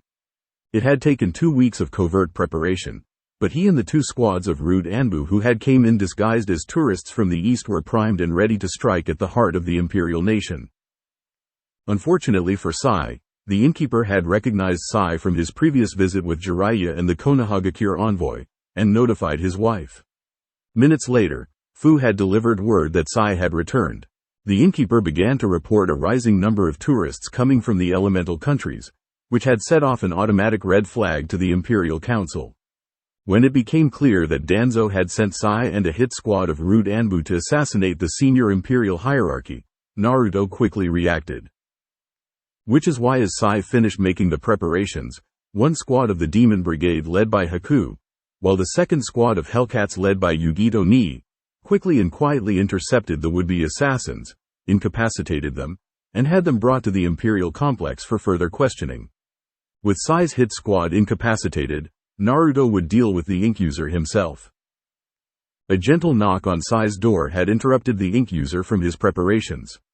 Curious as to who would be at his door at this time of night, he walked over to the door and opened it, and found himself face to face with the Emperor of the United West. "Hello, Sai," Naruto deadpanned. Wham! Sai dropped like a sack of potatoes, the end result of Naruto's fist bouncing off his skull. Stepping to the side, Naruto allowed 3 Hellcats to enter the room. Once Sai was searched and properly restrained, one of the Hellcats began to search Sai's belongings, and came across the mission scroll. "Chief, I found something," she said, handing the scroll to Naruto, just as Haku and Yugito approached the Emperor. "All of the root Anbu has been restrained," Yugito reported. "What's that?" "A hit list," Naruto replied. "And Hinata and myself are on the top of the list." He closed the scroll and turned to Haku. "Haku, go to North Kimen and bring me Hiashi, Hanabi and both generations of the Ino Shika show. I want them at the Imperial complex in no less than 15 minutes. They need to know about this." Haku nodded and rushed off to obey. Imperial complex, minutes later. Hiashi was not very happy when he was roused from his sleep. Then again, neither were the Ino Shika Cho or their heirs. But Haku said that it was urgent, and that it had something to do with all of them. Upon reaching the Imperial complex, the sight that greeted the 4 clan heads and their children shocked them. In the courtyard were 20 bound shinobi. Anyone from Konoha recognized them as part of the Anbu, particularly those from Danzu's private security corps. They were being guarded by Yugito's Hellcats, blades drawn, ready to kill the intruders. Kurama was in her fox form, about the size of a horse, her 9 tails waving lazily in the air. She was resting on her haunches, but watching the events rather closely. Last was Naruto and Hinata, who was talking with Benazato, Takuma and several members of the council. Hinata had noticed that her father and the others had arrived and pulled her husband away from and the others. "You came. Good," Naruto said. He gestured to Sai and the bound root Anbu. "Recognize these men? You should, as they belong to Danzu's root Anbu." He pulled out the mission scroll and tossed it to Shikaku. Sai had this on him. The lazy Nara head opened the scroll and read it. Hiashi, Inoichi and Shuza all crowded in around Shikaku in order to read it. Hiashi looked up in disbelief. "This is a hit list," he said, disbelief written on his face. "Very troublesome," Shikaku said. "It's from the 3 council elders. The Emperor and his wife top the list, as does Takuma Uzumaki, the Imperial Council, and us." Ino's eyes widened. "That old bastard tried to kill all of us," she whispered. "My guess is that the Hokage, Jiraiya and the council does not know about this black ops. The blood and the motive, right in your hands, Nara," Naruto said. "If they penned it in snake venom, I wouldn't be surprised." To which he turned to Benazato and said, "No offense." Benazato smiled meanly. "None taken, Chief. My guess is neither the perv nor the hag know about this, but I have to be sure before I plan my next move," Naruto said. He turned to Inoichi. "Inoichi. Ino, you're both up." Inoichi and his daughter both nodded and walked over to Sai, who started to struggle. The seals on his tongue kept him from talking about Konoha, but he was defenseless against the Yamanaka's mindjutsu. 2 Hellcats quickly restrained him, leaving him helpless. Father and daughter stood before Sai, and after taking a deep breath, each raised one hand and placed it on Sai's head. And they saw everything. Tsunade has reprimanded Sasuke for his actions back in the West. As of this moment, the Uchiha is under house arrest and cannot leave the village. Tsunade knows that Sasuke falls under my jurisdiction. Only I can decide his punishment. Unfortunately, she has the backing of the Fire Lord, which means that his authority overrides your own. Takuma Uzumaki is also a threat. He must die as well. Inoichi and Ino broke the jutsu and snapped his hand back, shocked and horrified. Inoichi turned to Naruto and Hinata. "Danzo and the 2 elders," he whispered. "They ordered our deaths. They wanted to kill all of us." Ino, in the meantime, fought the urge to throw up. That's all I need to hear, Naruto said. Hinata turned to Haku. Take them to Zabuza, Enko and Ibiki, she ordered in a voice that could freeze hell over while Naruto handed him a second scroll detailing how to remove the seals on the root's tongues.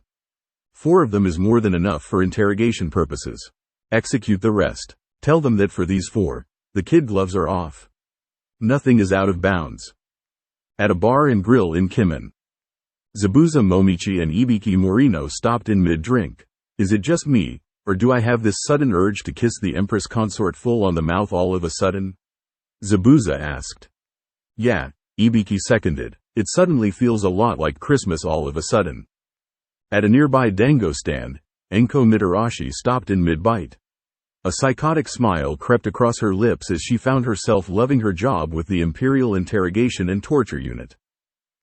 Back inside the Imperial Complex. Before Haku took them away, Naruto turned to Sai and bent low enough to whisper into his ear. Remember this day, Sai. Remember in the little time you have left that you tried to kill Naruto Uzumaki and failed. Sai's eyes went as wide as saucers. The Emperor was the Kyuubi Jinchuriki, was the last thing he thought before being taken away. So now what do we do? Hiashi asked. Naruto turned to his father-in-law. I think a personal visit to Konoha is in order. Not to be a total buzzkill, Chief, Shikamaru pointed out, but you really are not one of Tsunade's favorite people.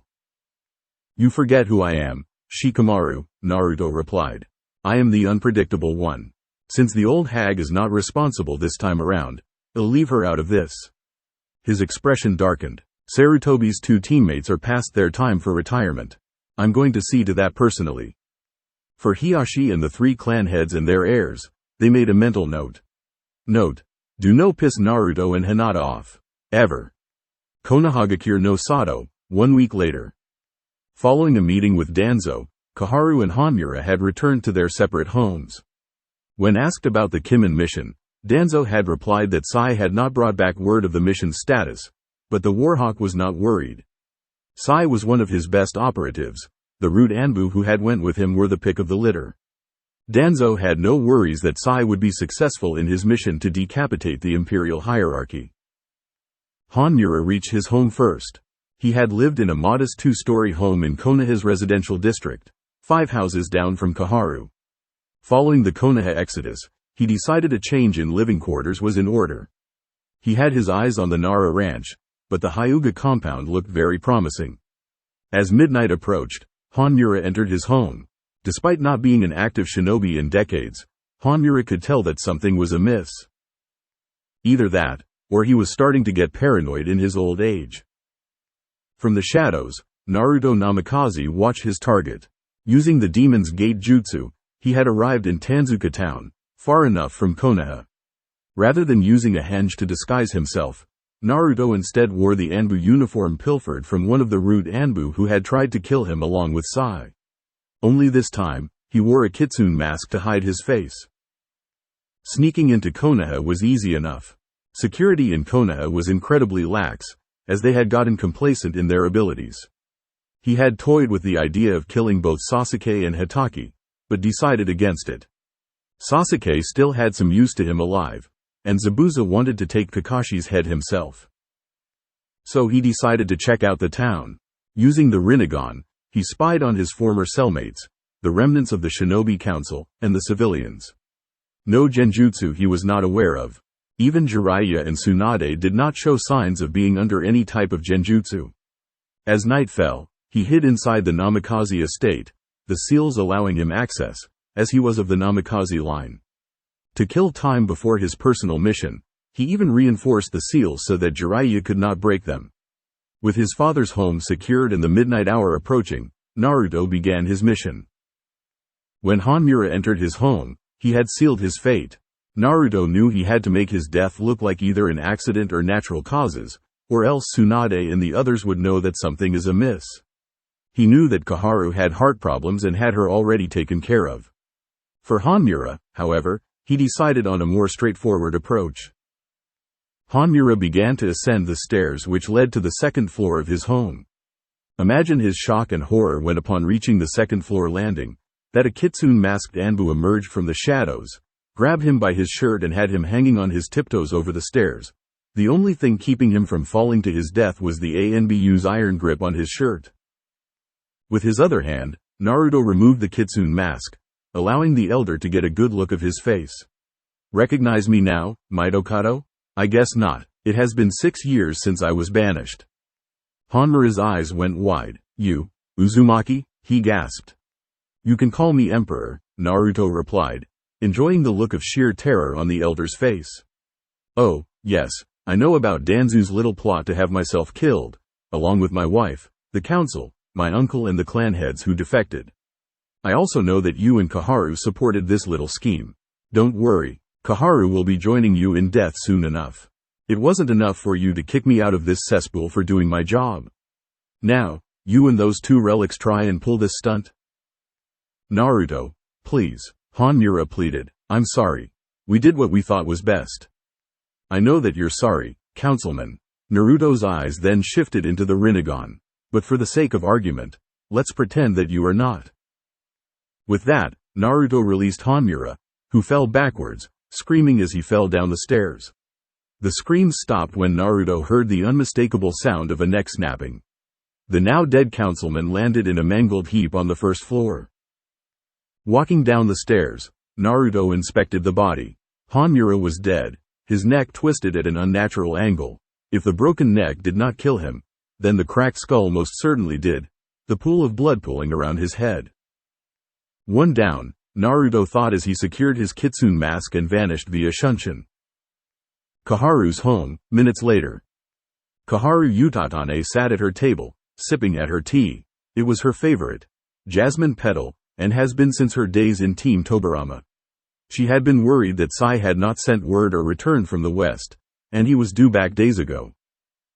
Kaharu was always a realist, in some cases, even more so than Danzo and Hanmura. She had always believed that Konoha was the strongest of the shinobi villages. She also believed that the elders should rule the leaf, and that the position of Hokage should be in most cases, abolished.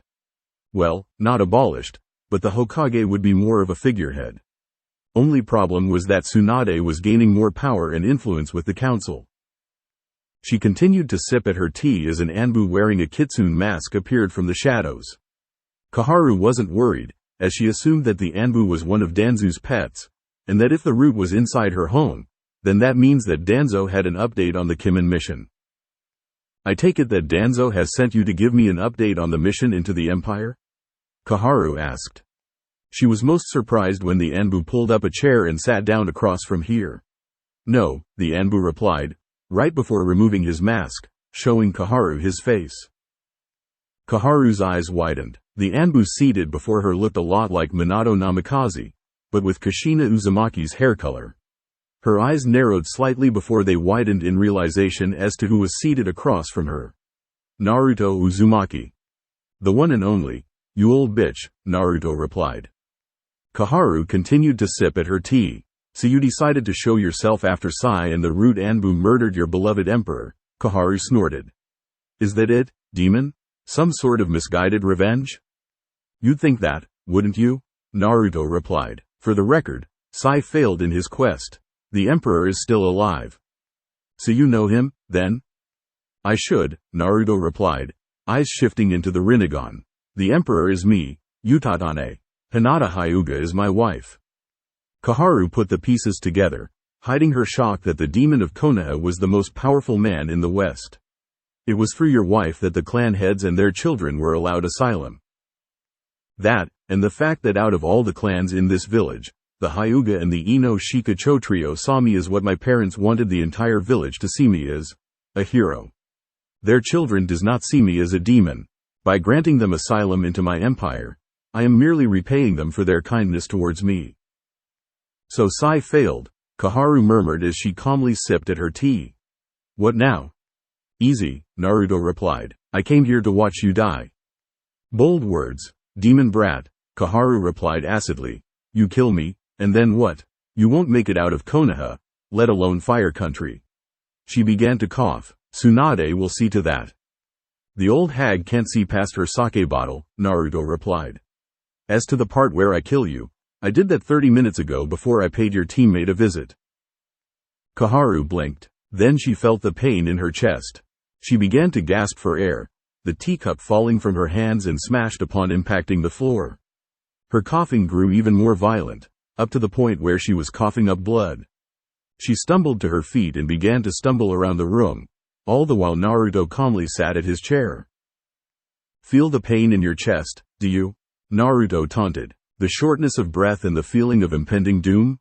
You met my captain of my elite guard back in Kimen. The Minazuki clan also specialize in various types of poisons. Benazato was more than happy to assist in my personal mission. The poison you ingested through your tea basically causes you to go into a myocardial infarction. In other words, you're having a heart attack." You bastard," Koharu gasped. "The poison is also untraceable, and will leave your system upon your death," Naruto continued. "Your death will be written off as heart failure, given your past medical history with your bad heart. Oh, and don't worry about your precious Uchiha. I won't kill him, yet. He still have a use for me. He will be the catalyst for Konoha's destruction." Koharu let out a cry as she keeled over, her body twitching violently before laying still, the death rattle escaping from her lips. "Give my regards to Hiruzen," Naruto deadpanned as he retrieved his mask and slipped it back on. 2 down. Underneath Konohagakure, Danzo Shimura walked down the corridors of his underground root compound. Having dismissed both Koharu and Hanmura, Danzo retired deeper into his underground chambers. He shared the same concerns as did Koharu and Hanmura, but he was not as worried as they were. Sai was his best man, and had never let him down just yet. He would have sent Sasuke to lead the mission, but decided against it. He had big plans for his Uchiha involving Konoha. Such a shame, Danzo thought as he headed to his office. The Empire would have been a worthy ally to the Leaf. Shame that they had refused to join us. But this has to be done to make sure that they do not join our enemies. Sai will not fail me. He does not know how to fail. When he entered his office, he was greeted with a horrific sight. Resting on his desk was Sai's head, drained of blood, looking even more pale, eyes gouged out, tongue ripped out, the face locked in a mask of eternal pain. The cane clattered to the floor as Danzo stumbled forward several steps, then fell to his knees as the totality had struck him in full force. Sai was dead. His most loyal root operative was dead. It was at that moment Danzo realized that he could not move. Looking down at the floor, he saw that he was on an advanced-looking seal. What is this? Magnificent, isn't it? Danzo turned his head. Naruto emerged from the shadows, still dressed as an ANBU, the kitsune mask hiding his face, Rinnegan active. In one hand was the tipless tanto the Anbu used for their primary weapons. Fuinjutsu is a very interesting art, wouldn't you agree, old man? Danzo looked at the eyes and saw the Rinnegan. You, the Emperor? Naruto grinned. Got it in one, Shimura. He gestured to the seal that Danzo was on. Just because I am a leader does not mean that, unlike you, who led from the shadows and believes that all shinobi are tools, I can get my hands dirty. That seal is of my own design, if I can be so modest. The seal is designed to drain you of your chakra and nullify any type of dojutsu, offensive and defensive seals you have on your person, and various bloodline-based abilities. The more you resist, the more painful it will be. So to recap, your mission failed. I'm still alive, as is my wife. The council is still alive. Takuma Uzumaki is still alive. Oh, and the 4 clan heads and their heirs are alive as well. He gestured to Sai's head. Removing the seal from Sai's tongue was pretty easy. He and the 3 other root Anbu we kept alive for interrogation purposes gave us some pretty useful information. Well, that and where you keep your dirty little secrets at, Naruto said, holding up a black book which had all of Danzu's past crimes written inside with great detail. I know that you and Sarutobi's former teammates orchestrated this little mission. Mitokado and Utatane had paid for this offense with their lives, Naruto continued. A broken neck with a cracked skull for Hanmura and a heart attack for Koharu. Terrible business. I also know that you have a Sharingan behind those bandages, and that you tried to use it to persuade the council into agreeing into the alliance with Konoha, Naruto continued.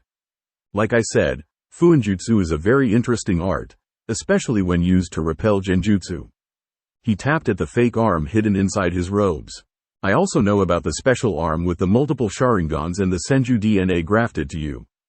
Now how would your little Uchiha pet and the old hag of a Hokage would react if they somehow find out that you ripped off their clan's respective bloodlines? Oh, I destroyed your reserves, by the way. You have any idea what you have done? Danzo grated, furious. Naruto continued to twist the knife. I also know that you conspired with the Uchiha in their attempted coup, but when Itachi notified Sarutobi, that forced your hand. I also know that you sold out the Uzumaki clan and Whirlpool to her enemies in the last war. Good thing that the Yondaime's wife did not trust you, as the Uzumaki fled west. You also conspired with Hanzu the Salamander and Dodo Kazahana. The devil's hands have been very busy. For your crimes, I can just as easily kill you like I did to the other two. I can just as easily do to Konoha what you tried to do to my empire, kill the god Aim, that super pervert of a teammate. I can just as easily execute the Konoha Council, wipe out the shinobi clans and their heirs. Better yet, I could have Naruto Uzumaki come back and unleash the 9 tails upon this village. But I'm in a merciful mood and I will spare them, since they are innocent, for the time being. Your life will also be spared, so you can bear witness. Konohagakure no Sato will fall by my hands. He pocketed Dansu's Black Ops book. In the meantime, I will keep this to make sure you keep your mouth shut. So listen and listen good. If you, or anyone else from the Leaf attack my homeland, my people or my interests, I will return, with my army. Naruto rose from his feet and exited the office, but not before incinerating Sai's head with a flame jutsu. 30 minutes later, the seal which kept Danzo in place was gone and the old Warhawk collapsed onto the ground. By the time he was able to move under his own power, Naruto was long gone, having used the Demon's Gate Jutsu to safely return to the Empire. Later on that day, inside the council chambers, Tsunade had reported the passing of both Kaharu Utatane and Hanmura Mitokado. With their deaths, Danzo had lost his top 2 backers. But his hands were tied. If he told Tsunade what he knew, then the Emperor would literally unleash hell on Konoha. And before that, both Tsunade and Sasuke would kill him for stealing their respective bloodlines.